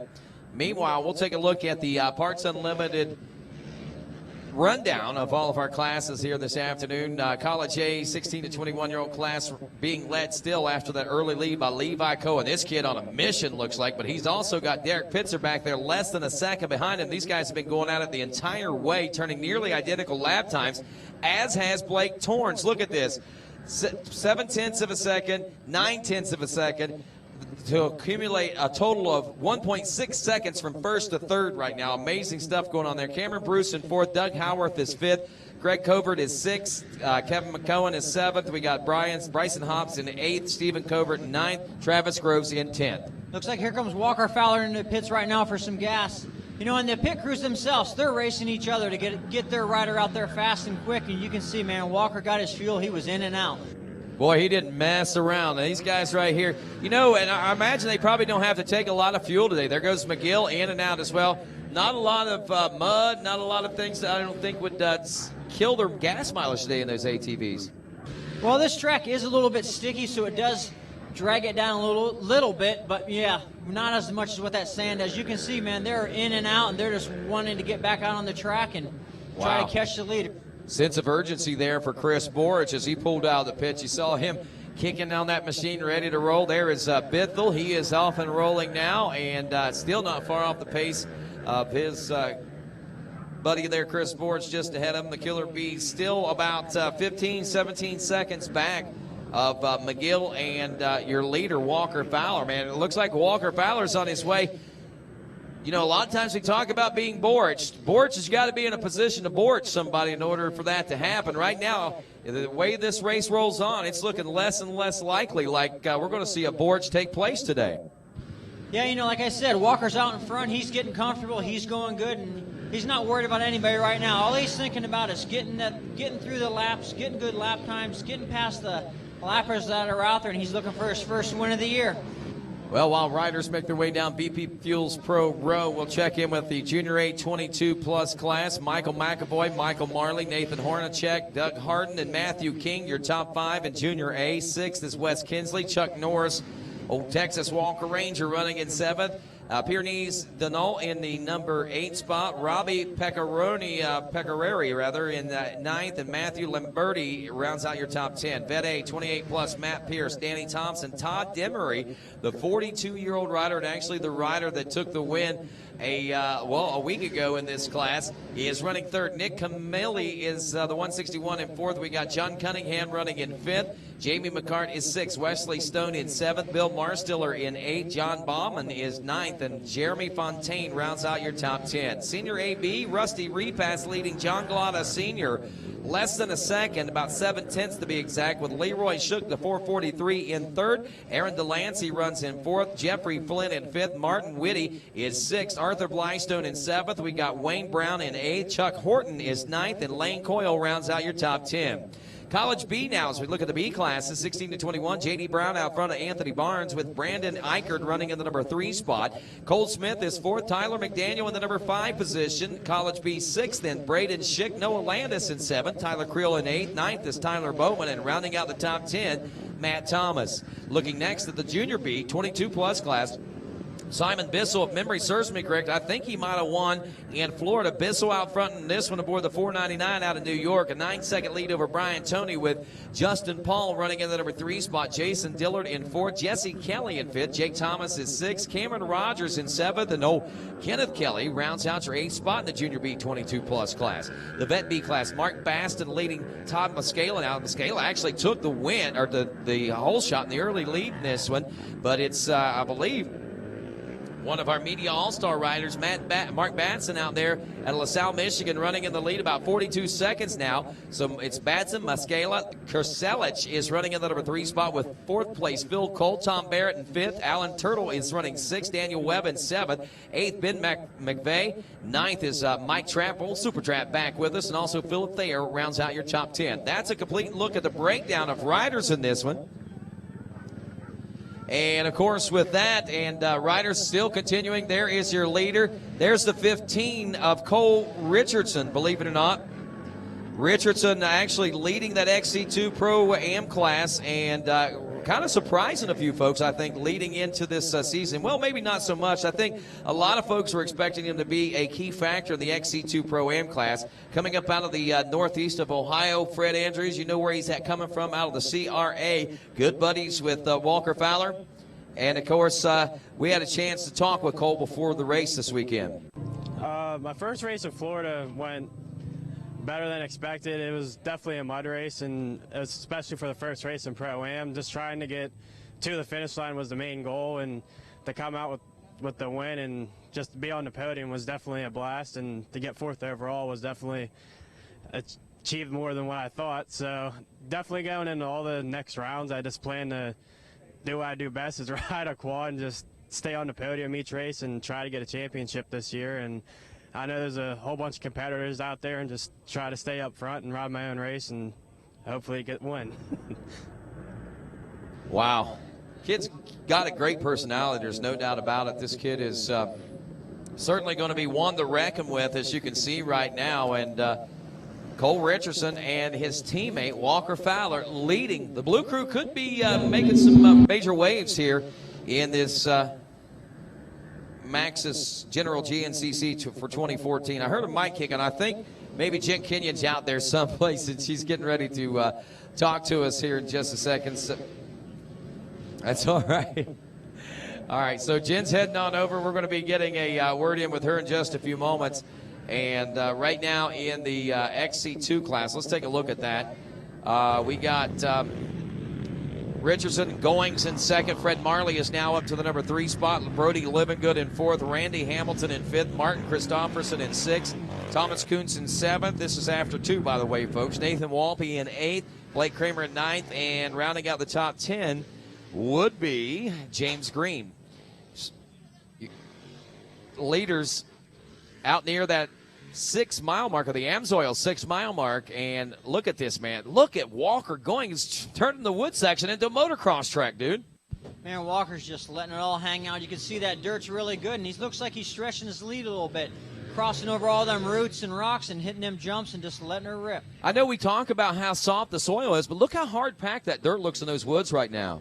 Well, you know, the quad tires are a little bit wider than our motorcycle tires, so they actually don't dig down as deep. I'd say tomorrow we're probably going to get some ruts, but there it looks like Chris, he's starting to turn it on and see if he can't catch up to those guys, doubling up that hill. And wow, I tell you, Walker certainly looked to be the most aggressive through this section. He is riding on rails right now, an hour and 10 minutes into this one. Again, folks, don't forget, be tweeting your podium predictions, as we will be giving someone away $250 in great Amsoil products. We're going to choose them at random. You don't have to be right. We just want to know, what do you think, man? Who do you think's going to? Do you think Walker Fowler's going to pull it out? Do you think he's going to get that redemption from 2 years ago?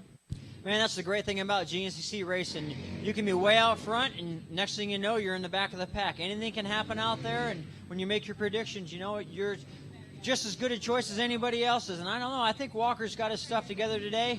Like I said, he got the lead and he's comfortable, so it's going to see how much Chris Borge can dig down deep and see if he can catch up. You know, even McGill's not out of it. He's in 2nd place. He could just be resting up a little bit, ready for this white flag to come out and put his big charge on.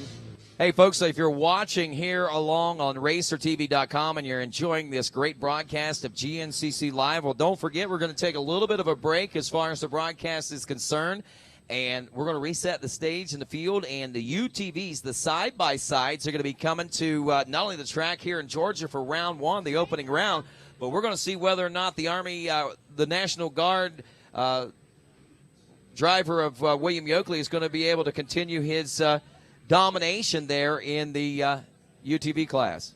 Well, you know, I've seen a lot of UTVs out there today, so I'm sure that there's going to be a lot of competition for William out there. Everybody wants to knock him off the top seat, so it's going to be exciting to watch those guys go around here for sure. And it's amazing how far that's come and how much technology they put in those UTVs. You know, it used to be just a guy out there in his backfield riding around, and now they got big suspension, big tires, and it's really become an interesting sport for those guys as well. Yeah, talk about interesting. Adam McGill still back in the number 2 spot. He's trying to fend off the advancements right now of Chris Borich. An hour and 12 and a half minutes into this race now. It's Fowler, Adam McGill, Chris Borich, Chris Bithell, Brian Wolf, whom we haven't really said a whole lot about today, but good to see that rider back into the ranks of GNCC Racing. Kind of took a year or so off after a really horrible year there the year before, and just kind of diddly-dallied around. I think that's the mindset he had coming into this one. Talk about dilly-dallying around. You never know what the mindset of that second-place rider, Adam McGill, is. Going into Florida, you know, he was hoping and looking for big wins, and then he had the bike issues, but he rode his practice bike down there. He said he wanted to keep things fresh for this. So you know he was thinking, Fred, that today in Georgia we're getting back to the clay, and this might be my chance to really start making my mark in the GNCC. And, of course, we had a chance to talk with Adam before the race got underway this weekend. Yeah, we come out of Florida. Didn't get it quite as good as finish we liked. We ended up getting outside the top 10. Actually had a DNF, did 3 laps. We was off to third on the start. Worked our way up through the field. Was going for a pass up for second. Ended up dying out in the mud hole. Came back like into 12th or 13th. And then was running third, coming in through the first lap. And then was fourth. Just staying fourth for most of the day. And then stopped the pitted, got fuel. And then after that, the bike just started overheating and getting hot. And so we brought her in the pit, sprayed the radiator out, shut off. Believe it or not, we actually got the bike running. Actually, just sucked some intake valves tight, just shimmed them, and got it working again. So nothing major, nothing had to do with mechanical failure. Just the mud and the heat just got to it. So it's just one of the things where I rode my practice bike. The bike did well. You know, I have all the DC Pro stuff on it, custom axis stuff. It did really well. You know, my CST tires hooked up great. You know, it was just one of them days where that's all you could ask for, you know, just go out there, do your best, and whatever happens, happens. I know there's a lot of people that blew their bikes up that didn't have very good luck, but, you know, we was one of the people that did. So we'll come into Georgia. We'll try to get a win in Georgia, and then go race this UTV and have a little bit of fun. Wow. Adam's going to do a couple of things. He's going to race today. He's having fun. That's what he said he wanted to do. And I tell you, when he's riding like he is, he's having fun. Then he's going to go out and race the UTV. So we're going to see him back out there in a few moments. There's your leaders going through the FMF PowerPoint right now. It is still Walker Fowler. We'll put a clock on him to see just exactly how far ahead that he is from the rest of the field right now. There, boom. So I got the clock started. Is that second place right there? Yes, it is. Wow.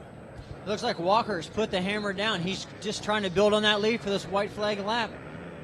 Fred, I'm looking at 15, 16, 17 seconds nearly that he has now opened up over the 521 of McGill, and still back there and even farther ahead of that number 1 of Chris Borich, who's back in the number 3 spot right now. Yeah, that's pretty impressive. You know, Walker came here determined to show that, you know, he's capable of winning races, and he's just letting it all go here on this lap. And, you know, to pull a lead on these guys, you know, that's impressive. You know, he's really picked the pace up where these guys are just trying to hunt him down or just resting up for this last lap. It's going to be interesting to see. It most definitely is, as we continue to watch this one with mad intensity right now to find out how this particular event is going to break down here in the soils of Georgia. Historical countryside, and could be stopping history in its tracks right here as Walker Fowler is controlling this race. And as of right now, as we motor toward the white flag, we're about 7 minutes out from lap 3 complete, and it's unless a mistake happened or something weird go on here, man, I don't think there's going to be an opportunity for a Borch on the last lap. But, hey, I've been known to be wrong before. You know, we can say anything's possible out there, but at this point it looks like Walker's really riding his own race and putting time on those guys and has this thing in control. But it only takes one little mess up and those guys will be right on top of him. So it's going to be really interesting to see what happens. Oh, we'll be watching with bated breath, to say the least, out here in this XC1 Pro class right now. You know, let's talk a little bit now about top amateurs. We haven't said a whole lot about that. By the way, Cole Richardson is 8th or 9th place overall right now. And as far as top amateurs go, that would be a non-pro or pro-am class, XC1 or XC2. We're being led out by our college age 16 to 24-year-old class. That intense three-way battle that was just a second and a half apart a lap ago at the end of lap number 1. At the end of lap number 2, Blake Torrens is your leader. He's got a 15-second lead now over Derek Pitzer, who is second. Levi Cohen only a second back in third. Then we got Bruce and Cover in 4th and 5th. I think Torrens, Pitzer, and Cohen still got a good battle going back there in that college chase. So I think that's where our battle for the top amateur overall position is going to be coming from. Right now they are looking, I think, somewhere around 22nd, 23rd, and 24th overall. Wow, that's impressive. Impressive, very impressive out there today. You know, the front runners are really going at it, and for those guys, you know, they're our future. So it's nice to see that they're up there high in the overall. And you know, another thing that was impressive today, and I thought so in Florida also, Fred, was the fact that the front row starting to finally get those numbers back there again. You know, I think that there's a lot of people that are looking at the big picture of, you know, yeah, I can go back there and race with 30 or 40 or 50 of these XC2 Pro-Ams, or I can go out there and be one of the elite 20 or so. Hey, Fowler, 9-mile marker. There's Walker Fowler coming into sight right now, Fred. And again, look at this, man. I mean, he is on rails. I mean, he is not. I think his intensity is more so now than it was on lap number 1. I almost have to think he's going faster now than he was on lap 1. Well, you know, right now he's probably just got a pit board. Maybe that was Mark Notman or one of his guys giving him a pit board down there, showing him that he is pulling them. And that, you know, that's just more confidence you have and more fuel. And now he really starts to dig deep, knowing that, man, I'm going faster. I'm starting to put time on them. And it just makes your adrenaline go and makes you want to push even harder. Wow, so right now it's looking like the history books are not going to be written, at least for Chris Borch. The history of Walker Fowler and his redemption after 2 years, whenever he came just a little bit short here at this Maxxis General GNCC today. Can he pull it all off? An hour and 20 minutes into this race, it is looking like that. It is. We got two coming in hot right now, and I think that one of them might be, no. Where is McGill? Might have been McGill, and it might have been Borch. Those guys should be pretty tight by about right now, so we'll keep an eye out for those guys to be just that as they battle past the 9-mile marker right now. Walker Fowler is a very confident and controlled rider today, man. I mean, he hasn't shaken. I mean, every time that I've seen him, he has been like we always say, and I always say this, and like I say, when I say it, he always seems to win, but it's almost like the old XC2 Pro-Am days for that guy, man. Yeah, like I said, it's all about being comfortable. You know, he usually gets out in the lead, maybe Borch catches up to him and puts a little pressure on him, and, you know, he starts to get in his head a little bit. Where here, Walker got out in front, was comfortable, got away. He doesn't hear anybody. He doesn't see anybody catching him, and the signs are showing that he's actually putting time on them. So that's just adding to his confidence, and he's letting that Yamaha roll today, and, you know, maybe this will be the day he'll pull that win off. But, you know, I'll tell you, we were thinking that same thing for Chris Bithell the other day. He is riding right behind Chris Borch right now, and I know we had a chance to talk to him about just exactly that before the race got underway. You know, yeah, he is the guy to beat. He always is, and he has been for quite some time. You know, he comes on strong at the end. He has a lot of talent built up, a lot of skill built up. You know, he's been doing this a long time, but it's just going to take that drive at the end that he has, you know, and just be able to either reverse it and put it onto him, or be able to just hold him off that, you know, that last lap or whatever. But he he likes to follow. He likes to find out what lines you're using and where your weaknesses are, and then he uses those against you in the last lap. But, you know, you just got to, you know, he wants it bad, and you just got to want it just as bad or more. Yeah, I'm not real sure what it is. It's just, I think, a new desire to win and just to do really well. You know, this sport's growing, and I want to grow with it. I've been here for the high points, and I've been here for the low points, and I'm ready to make a change and to just take this to the next level and keep this going and to be strong and finish this year strong and to just keep going, you know, as long as it takes. And to find, you know, to maybe win or, you know, to just do the best I can every race. And, you know, I love doing this. I love this track. I love most of the tracks. And, you know, it's just, to beat Chris is going to be tough. But, you know, we're just going to, you know, take it race by race and just put the pressure to him. Wow. You know, I sense that same change that we sensed right there in that interview with Chris Bithell, man. He is obviously looking for big things out of the future for himself. I know last year or so he'd been kind of down, but man, he seems to be clicking back up, and the most positive I've seen him ever, I think, in his entire career since maybe the first year of that big factory ride that he had gotten. You know, that's what it takes. It just takes a little bit of time off in the winter. You get your batteries recharged, and you start to get excited about racing again. And, you know, Chris went to Florida and excited to get his name back out there and to be a top leader again. And that's, you know, that's what the sport's about. When you really want to be a racer, even if you had a bad year, you can find a way to get back into it and make yourself a champion again. You sure can. And Fowler making his way in, and we are getting that much closer to a white flag lap. An hour and 23 minutes now into this one. Fowler hot on the throttle, and about an 18-second lead at last check. Winding his way through this red clay of Georgia right now that is not the typical Maxxis General GNCC, at least in accordance to the way I'm watching it right now, man. It looks a lot more hard-packed, not nearly as wet, and like Fred said, the little bit of rain that we got last night was a saving grace. And Walker Fowler checks in, and there you go with a lap time that time, 27 minutes, 41 seconds. Walker Fowler in for 3 laps complete as he rolls into his Racer X last lap. Can he hang on to this win? McGill, running back in the number 2 spot, was only 3.7 seconds back at the end of lap number 2. As we wind down lap number 3, I don't know that I think that right there might be him checking in right now as we speak. Let's see who that is. I seen the fist pump. I don't know if he was pumping over there towards Borich or not, but it's McGill and Borich. They're only 1.8 seconds back. They are 35 seconds behind Walker Fowler right now as they motor their way into the final lap, and Borich makes the pass there, Fred, on this Racer X last lap. Well, I don't know if you noticed, but Adam just pulled over for him and said, come on by, whether he wants to try to tag along with him and take himself to the front, waiting for Borich to make his last lap, patented pounce, and catch Walker. Maybe Adam didn't think he could do it on his own, and he can do it by chasing him, but that was something odd, letting somebody around on the last lap.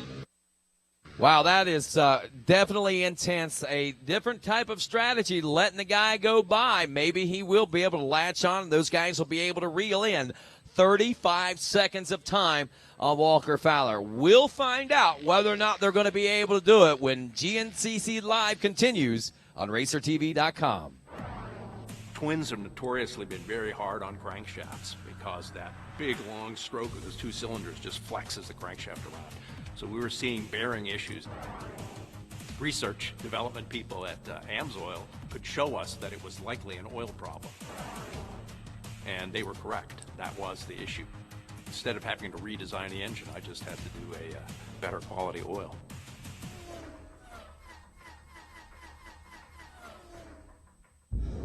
What do you call a machine that combines precision-engineered handling, industry-leading power, and a rider-focused design? We call it a Can-Am. From the essentials to fully loaded, you'll find that same combination in every ATV and side-by-side we build. And right now, get your own for as low as $149 a month. Can-Am, the ride says it all.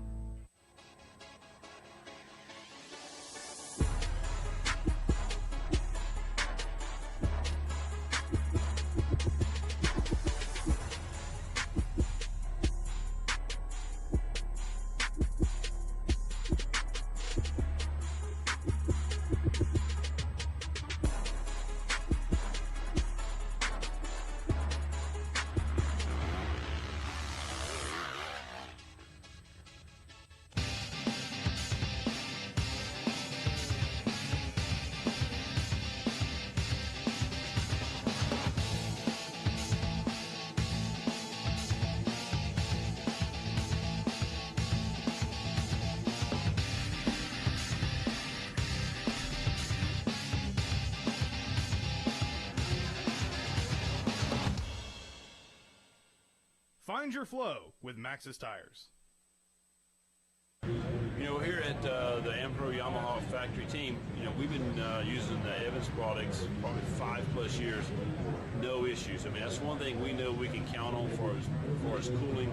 I mean, this year we had a radiator to get a hole knocked in. We lost probably 2/3 of our coolant, our Evans, and the bike, we still didn't have a bike failure. We feel like we have an advantage on our competitors, especially when races get really tough, technical, and the bikes overheat. And welcome back to RacerTV.com's GNCC Live. Rodney Tomlin, Fred Andrews, Jen Kenyon out and about, and Digital Dave and Cousin Nick, one of our TV guys, actually got a chance to go out and check out some of the Wilkes County area and what this Maxxis General GNCC looks like from the sky up there, man. A nice aerial shot from up there, and you can see a nice big facility with lots of different racetracks. They got round track, they got motocross tracks, and we've got this 11.5-mile woods course, Fred. Yeah, they got a beautiful facility for sure. They've got a little bit of everything, and they've got the nice woods that we're all accustomed to racing. Got the little motocross track that we can do a little bit of racing on too, so it's a really good facility. It is a great facility. And we have a great facility that makes out for a great youth race also. I know Barry Hawk and the crew really working hard to try to lay out as great a racetrack as possible. And like everyone else, they didn't know if it's going to be wet and muddy or if it was going to be dry, so they actually went a couple of different ways there, and they were able to use the dry track this morning. And, man, we had ourselves a great battle with, Cameron Abey, Tim Soroka, and your winner today, 2 races in a row, Brandon Frazier out of Avon Park, Florida, actually took another youth overall win today. Yeah, it's really nice. Brandon Frazier, 2 in a row here in the season opener, and now round 2. Tell us about your race here in Georgia. It was great. The track was awesome. I mean, it was the best track so far. There's only 2 races, though, but it was a really good track. Now, you got out front pretty early, and you came around that first lap, and you already had a pretty good gap on, I think, Dylan at the time. Tell us how you got so far out so quickly. I just chose the good lines. I was just trying to go the fastest as possible. Well, I think it worked out for you. Tell us who you'd like to thank for getting you the win. My mom, my dad, GT Thunder, ODI, Race Day Picks, and I know I'm forgetting people, but I can't remember off the top of my head. All right, well, good job out there. Thank you.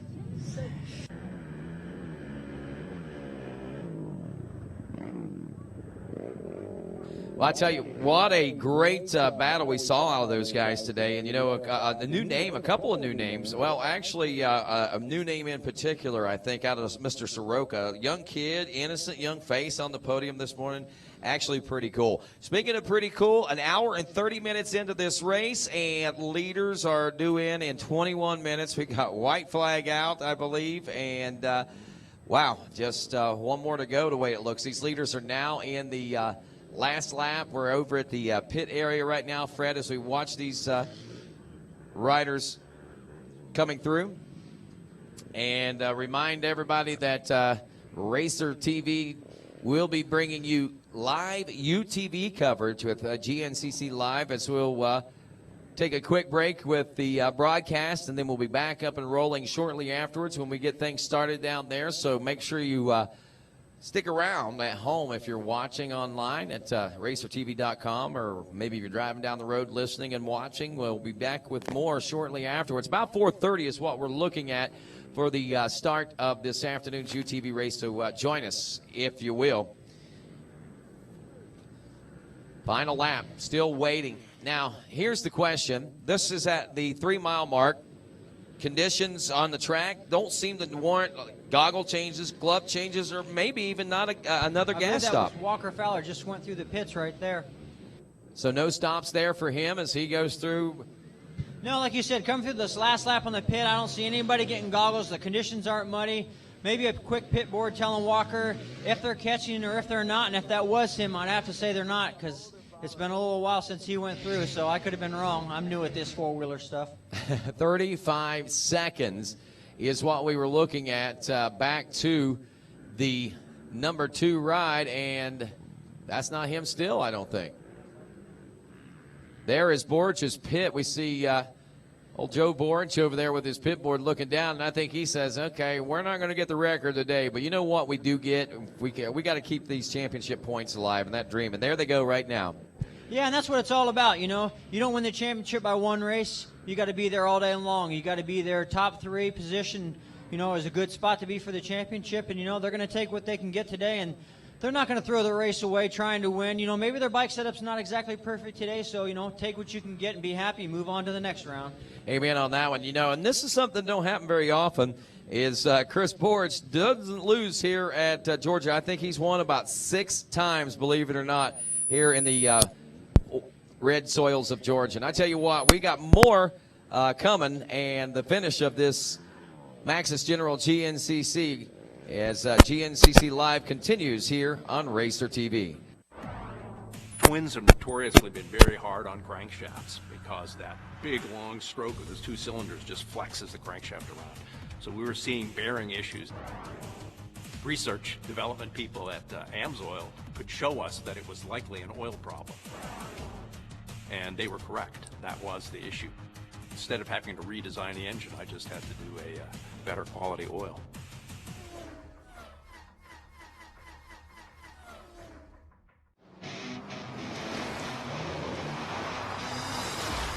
Sometimes you come across something so different, you just have to stop and check it out. The Rocky Mountain ATV MC website has everything you need, from our huge selection of tires, ATV and UTV accessories, and OEM parts, to our online chat, customer reviews, and instructional videos. Our extensive inventory means most orders arrive in 3 days or less. Get low prices, quick shipping, and incredible customer service. RockyMountainATVMC.com. Get ready.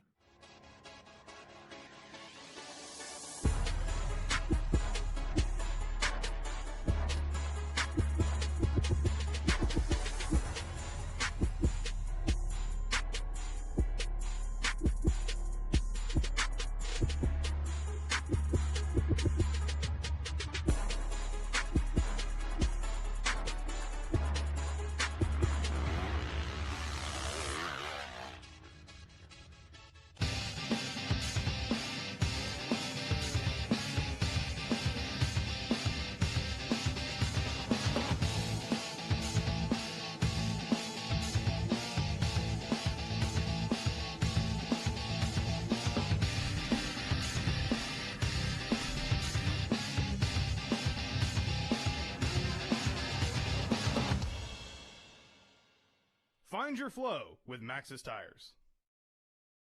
You've got to see this place to believe it. March 7th through the 16th, it's the Florida RV Open House at Lazy Days, the RV Authority. Shop the world's largest RV dealership. Over 1,000 motorhomes, travel trailers, and fifth wheels. Take advantage of our incredible buying power. Travel trailers from just $119 per month. Class C motorhomes from only $449 per month. And Class A motorhomes as low as $469 per month. Don't miss the Florida RV Open House, March 7th through the 16th at Lazy Days, the RV Authority. Details online at lazydays.com.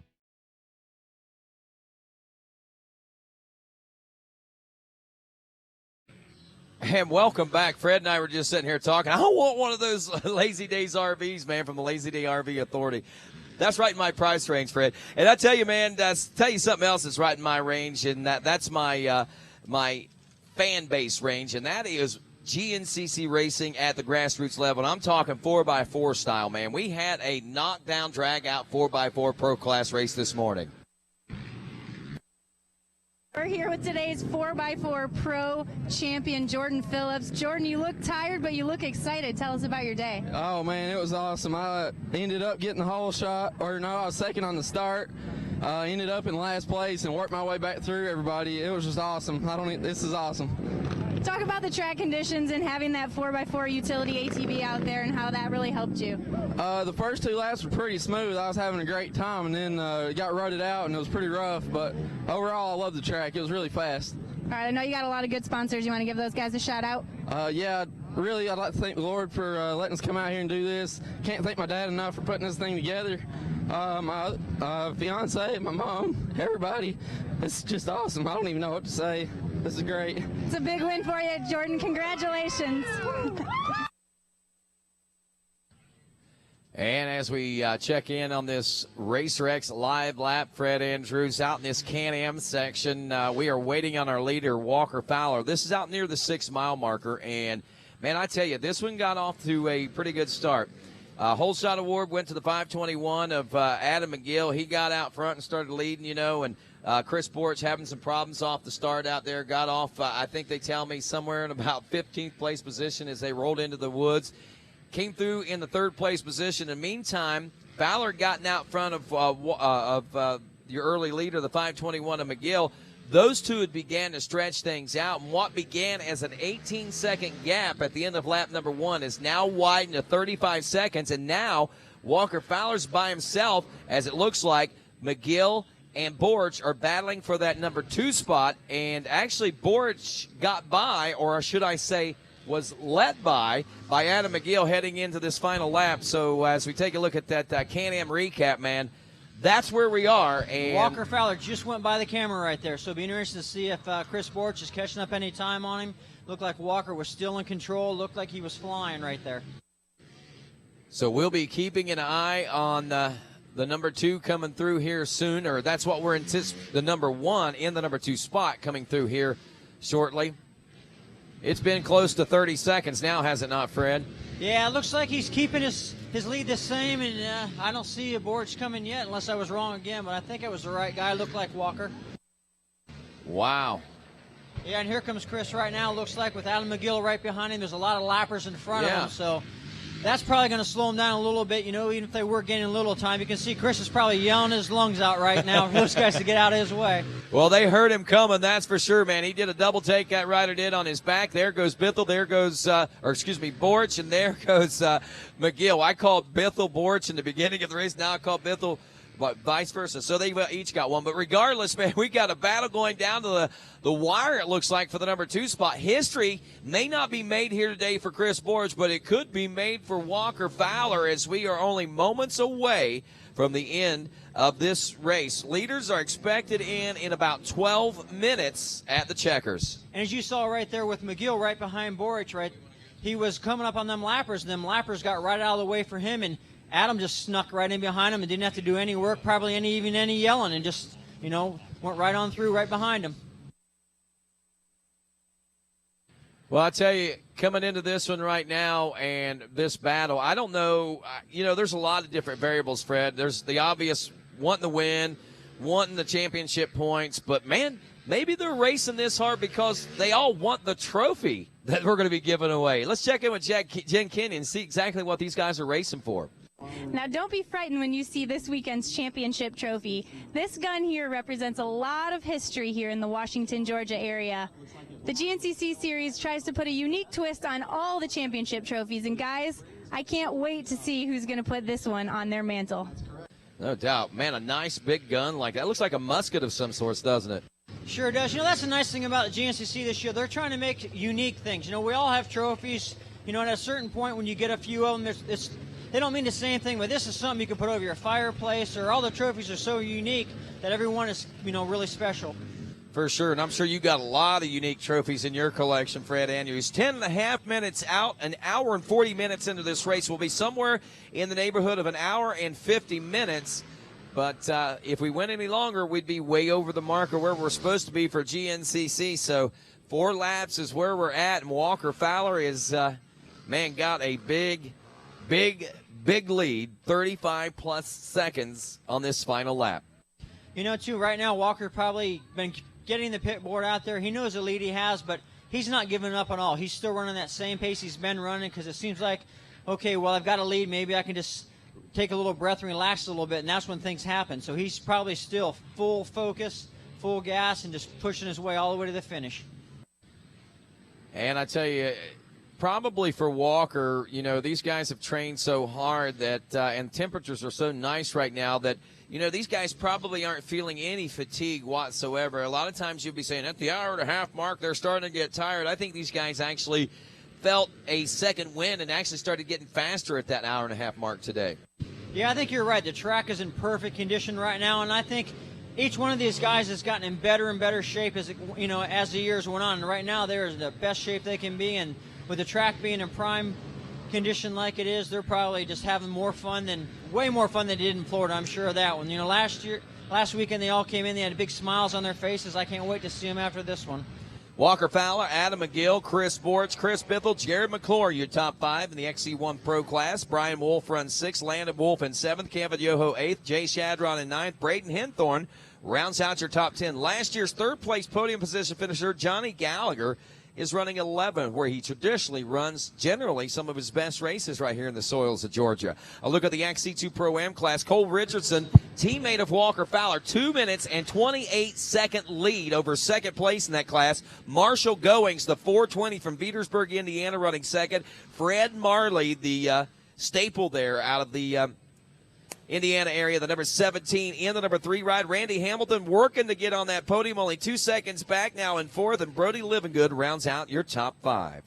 Well, it seems like the General's been really good, the Yamaha guys. Looks like they're both winning XC1 and XC2 class today, so yeah. maybe something to look for tomorrow. I wonder how many of our podium predictions had Walker Fowler taking this win today. Well, you know, he is a top guy, so I'm sure there's going to be some out there, and here he is going through the mulch pile, and you can see he ain't letting up at all. He's just taking that thing as fast as he can go, just trying to get to the finish. A little wheelie there, watching out for that trailer sitting there. For sure, man. He just whipped her right on around, and that section is getting more and more whooped out. We see Mark Notman making his way over right now. The Blue Crew mechanics and team are making their way in for the M-Pro Yamaha rider. I know that they probably got goosebumps. They're probably thinking today is the day. It's finally going to take place. It's finally going to happen. Redemption for Walker Fowler. And I tell you, the wild thing about it, when Walker Fowler wins, he knows how to do it in style. He does it somewhat convincingly right now, as Fowler is 7 minutes, 19 seconds from the finish line.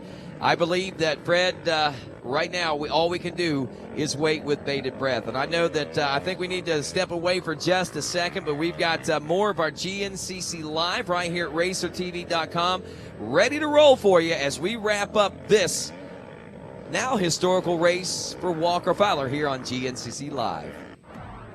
Twins have notoriously been very hard on crankshafts because that big long stroke of those 2 cylinders just flexes the crankshaft around. So we were seeing bearing issues. Research development people at AMSOIL could show us that it was likely an oil problem. And they were correct. That was the issue. Instead of having to redesign the engine, I just had to do a better quality oil.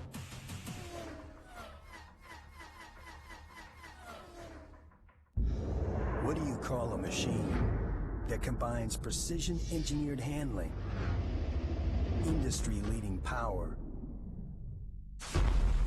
and a rider-focused design? We call it a Can-Am. From the essentials to fully loaded, you'll find that same combination in every ATV and side-by-side we build. And right now, get your own for as low as $149 a month. Can-Am, the ride says it all.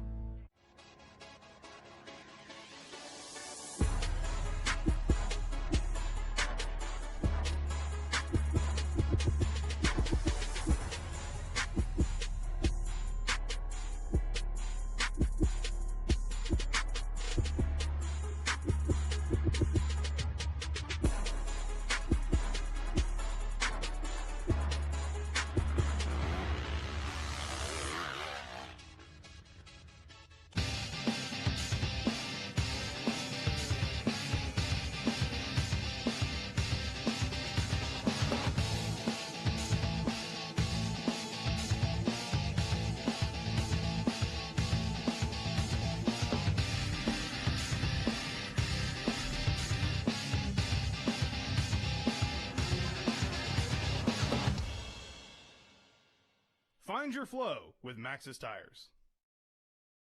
You know, here at the M-Pro Yamaha factory team, you know, we've been using the Evans products probably 5+ years, no issues. I mean, that's one thing we know we can count on for as cooling. I mean, this year we had a radiator to get a hole knocked in. We lost probably 2/3 of our coolant in our Evans, and the bike, we still didn't have a bike failure. We feel like we have an advantage on our competitors, especially when races get really tough, technical, and the bikes overheat.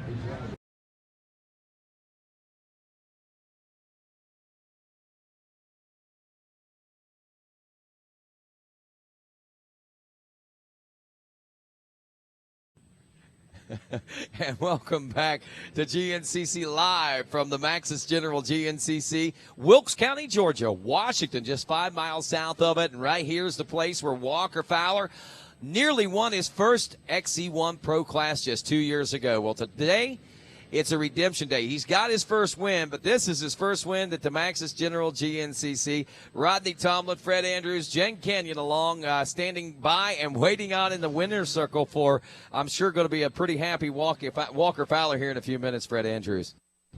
Yeah, Rodney, you're right. Looks like he's got a pretty big lead out right there right now, and he's well, I never say it's over until it's over, but it looks like he's got this one in the bag, but, And, he said it today. He said it seems like everything goes so well up until about 100 feet from the checker flag. We'll see if he can make it past that 100 feet to the checker flag this time today, man. He's got some distance to go to find out. 3 minutes, I think, is when we're expecting to see him come in. And I'm not sure if you've tweeted all your tweets out. I believe we'll be drawing for an AMSOIL winner here in just a couple of moments for those of you that hashtag that and made your choices. And, again, one last chance, your podium finish tweets. Make a guess. Take a guess. It'd be kind of hard not to now. $250 in AMSOIL product. Winner will be chosen randomly. We'll try to announce that coming up here in just a couple of moments. Right now, though, it is Walker Fowler, as we said, on pace and looking for that win. Chris Borch may not break history here today and make that 69th win, but like he said, if it doesn't happen today, he's pretty sure it's going to happen sometime. So Borch not putting a lot of pressure on himself, not trying to sound a bit cocky. He's just, the confidence is there, and he's just telling it like it is, my friends. I mean, I think everybody thinks that same way. Yeah, a true champion doesn't brag about himself. He lets his races, speak his words for him, and that's what he's out there doing. He knows, he's a top guy, and he will win another one before the year's out, and, Walker's really riding good right now. Hey, Fred, Jen Kenyon says she's got an update on Chris Borch right now.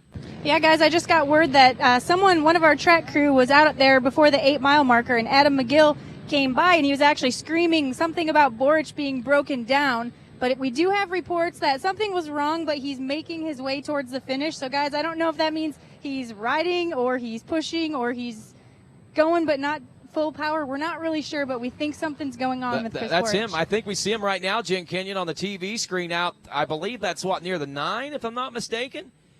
And Borch is just limping that thing in, man. That's going to be a tough break for CB1.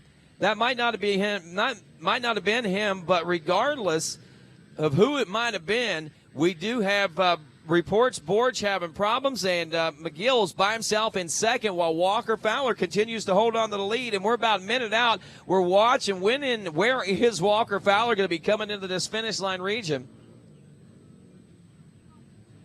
You can see the crowd is starting to gather here at the finish, waiting to see if Walker can put this one in the record book or not. Wow, I tell you, this crowd is a big Walker Fowler fan crowd. They've got Walker Fowler T-shirts. Walker really gave them a run for the money there a few years ago. And congratulations to Jared Cummings, who says Fowler, Borch, McGill, and that's who he hoped to win, or at least thought's going to win. Well, it looks like Fowler is going to win. Regardless, he gets $250 in AMSOIL product.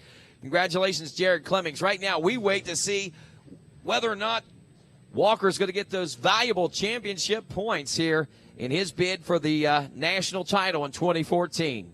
More important, too, Walker getting the win. What happened to Borch? Is Borch going to get any points today, or is he up and running, or is he out there anywhere? I don't know. Again, we heard that he's limping or he's on his way back.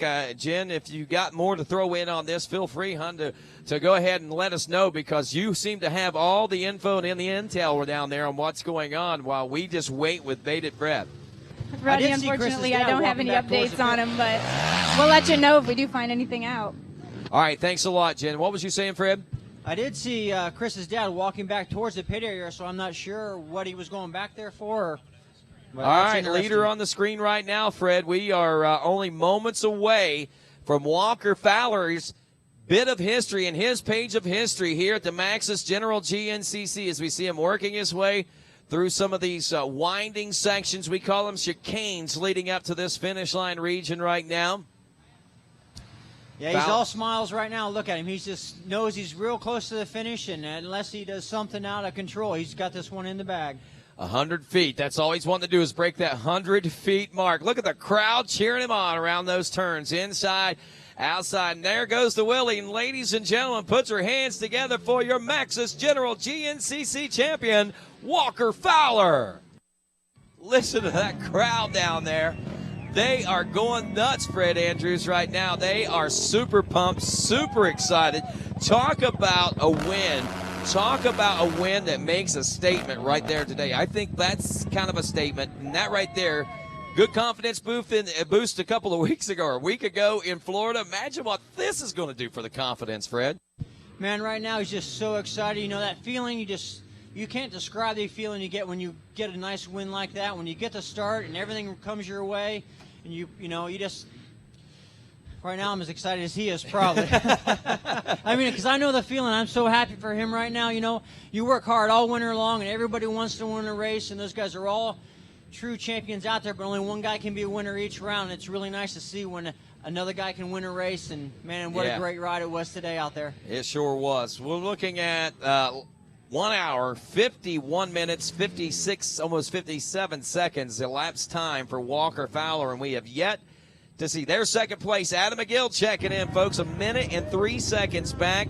He turned that lap time 28:53, about 30 seconds slower, and his race time 1 hour 53 minutes even. And I believe Miss Jen Kenyon's hanging out down by the finish line right now, and she's getting ready to congratulate some of these guys and talk to them about this remarkable day of racing here at the Maxxis General GNCC. Borich is still out there. He's fallen way behind Fred Andrews, but he is not out of the water yet. We still may see this guy on the podium. I mean, they had amassed a fairly substantial lead, probably somewhere in the neighborhood of 45 seconds or so. That might be Bithell coming in, though, in his place, because he was only 30-some seconds back. We'll see. And at the finish line now, there is Borich coming through, and he will get scored at third place, folks, 52 seconds behind Adam McGill. Add that to the minute and 3 seconds, a minute and 55 seconds behind Walker Fowler, who has to be more than elated with the remarkable ride that he was able to put forth there today, man. Got off to a great start, out to the front of the pack early on. Man, he never looked back. These are the days that dreams are made of, man. I mean, this is the kind of race you really dream of, I think. Yeah, you know, you get to start like you said, and everything just goes your way, and all that hard work you've been doing all winter, and today it just showed.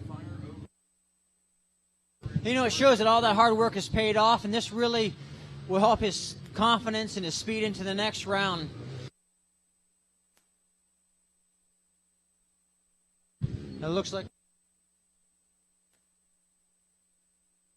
Wow, watching this finish line region right now, Fred, I tell you, it's without a doubt a very exciting place to be if you are a Blue Crew rider. And speaking of Blue Crews, I know we're waiting on Cole Richardson right now. He's due in about 3 minutes, possibly to take a win. He had a 2.5-minute lead over Marshall Goings there at the end of that third lap. And Fred Marley running another 40-minute and 41 seconds back in the number 3 spot. Randy Hamilton, though, was knocking on the door. It's going to be interesting to see how that XC2 Pro-Am class is going to shape out. And also it's going to be interesting to see what Walker Fowler has to say after that huge and monumental win. Let's head on down to the finish line where Jen Kenyon stands by with our champion. That's right, Rodney. Walker Fowler, Georgia has been good to you. It's been bad to you. It's been indifferent. But today was a good day. Tell us about that win. You know, just I knew that's what it was going to take. You got to get out there and push that Suzuki to its limit. And that's what me and McGill were just talking about here at the end. We got to start doing that. And honestly, we got to start doing even more than that because he's going to get something figured out here quick. So we both got off to a great start.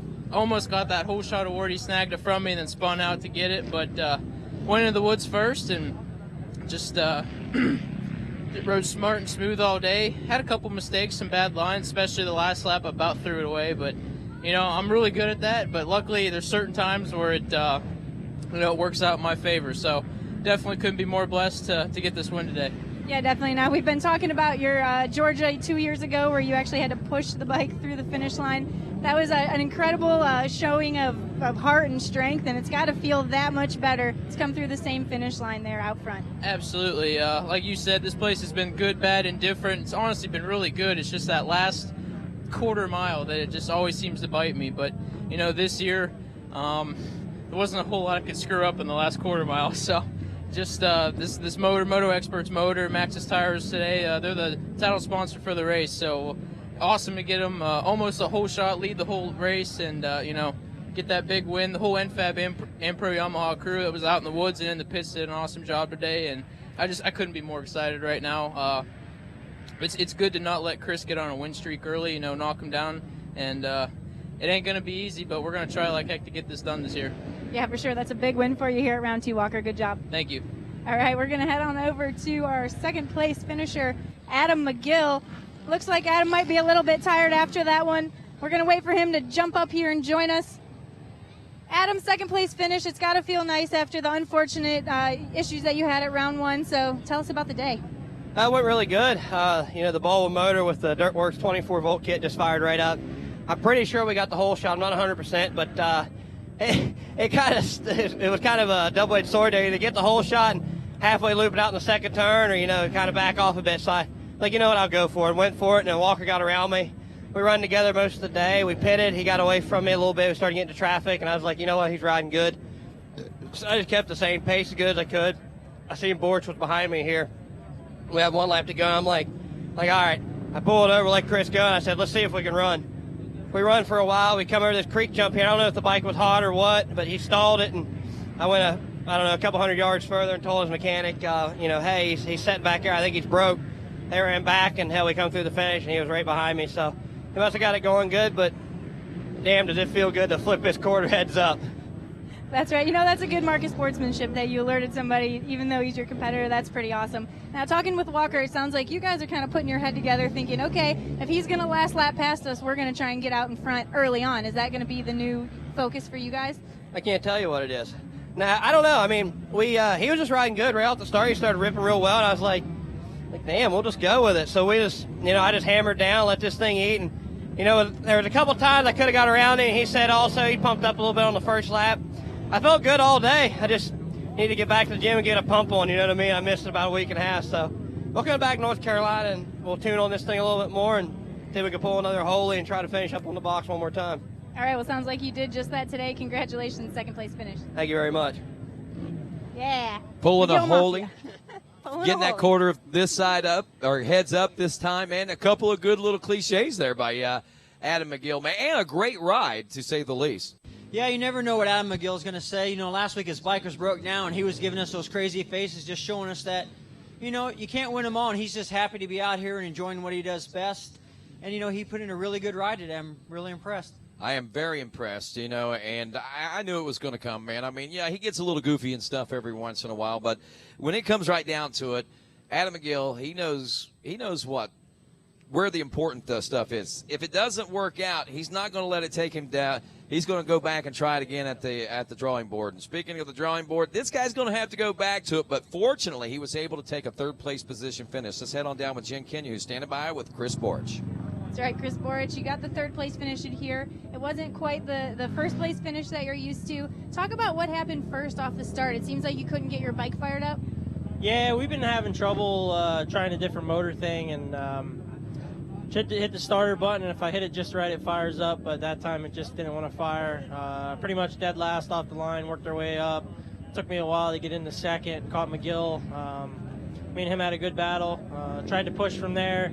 There was a little creek section here we had to jump, and jumped it, stalled out, and tried to fire it up, and it wouldn't start up. So I had to get off the bike, try to push it down a hill. A couple spectators helped me out, so I appreciate that, and was able to get it fired up and come in here in third. But kind of a bummer.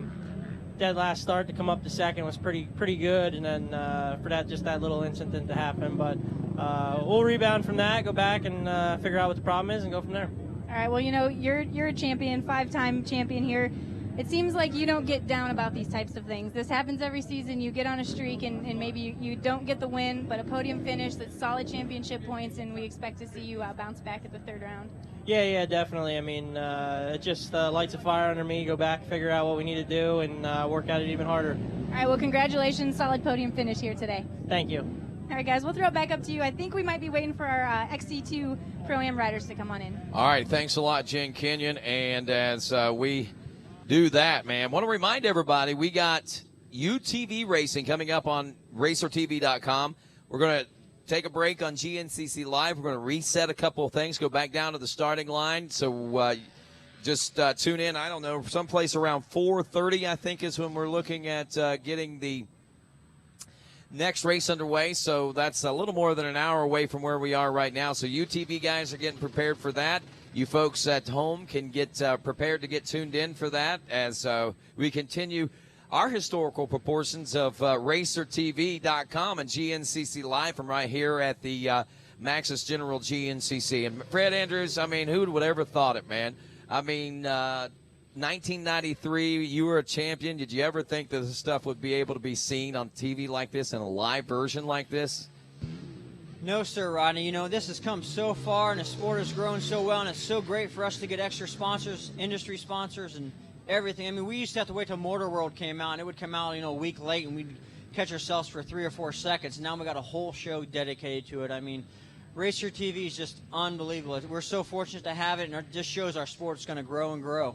I think you're absolutely right, and I think the fan bases that we see coming out to these GNCCs, is a pretty good indication that it is growing. And, the TV is just an added bonus just to help those people that are diehard GNCC fans and can't come out every week or every other week or so and watch a GNCC. At least they can get a little bit of a better taste of it. And I think it also gives a chance for folks that sit back home a lot and know that they got buddies, friends, family that go out racing, and they don't quite get what GNCC is all about till, of course, they get a chance to see it on TV like what they're watching it today. And to see some of the shots that we saw out there, the mulch pile, that Can-Am section, that uphill section, man, I mean, it didn't the way that those guys had to maneuver and manipulate through that section, coming up that hill, making that turn, and then going up. I mean, it was like an uphill whoop section there at one point. I mean, just pretty phenomenal stuff. Some of the great stuff that we've been able to show you, no doubt about it, Fred. And right now, Jen Kenyon is standing by with the winner of that XC2 Pro-Am class, who I think won by about 12 minutes. Yeah, Rodney, I don't know about quite 12 minutes. They're saying you had a 12-minute lead on those guys. That's an exaggeration for how awesome you were riding. Cole Richardson, our first-place Pro-Am rider, 2 weeks in a row. It's got to feel pretty good. Yeah, it definitely feels good to be able to get the win both weeks and definitely have the points lead going into round 3. So definitely in a better position this year than last.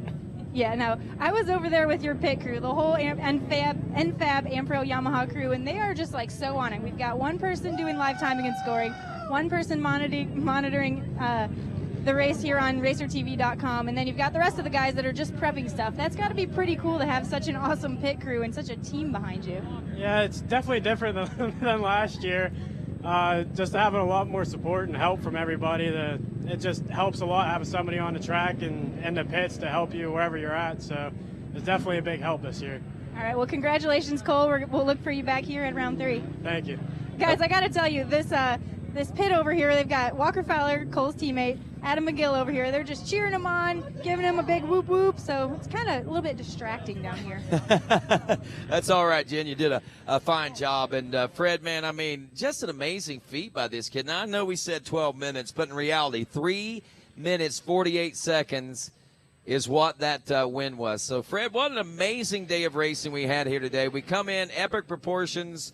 You know, we were expecting a big win by Chris Borge, number 69, history being rewritten, but we also knew that there was that possibility that something could happen, and we always, the hype. Can Walker Fowler get that redemption and take that win that snuck away from him 2 years ago? Well, guess what? He came out here and more than got that win, man. He put a big explanation point onto, I'm ready for 2014, I think, at the end of this one. Yeah, I think that goes to show you, Chris isn't the only man in the class anymore. All these other guys have been working really hard, and they like they like knocking Chris off the top of the podium, you know. And Chris comes in, he got third. You know, we kind of talk about, well, wow, Chris got third, he didn't win, but man, that's a feat in itself. And as you know, talking to Chris, he's happy with her, and he knows that's building towards his championship. And the guys that beat him just work, you know, they work just as hard as he does. Well, coverage of the Maxxis Generals GNCC will continue coming up here in about an hour, 4:30 Eastern Time, and the Maxxis General GNCC UTV Racing will be live right here on RacerTV.com, so make sure you come back and join us. Right now, as we take a look at the wrap-up of this Maxxis General GNCC, the XC1 Pro Class, Walker Fowler takes the convincing 1 minute and 3 second win over Adam McGill, who took second.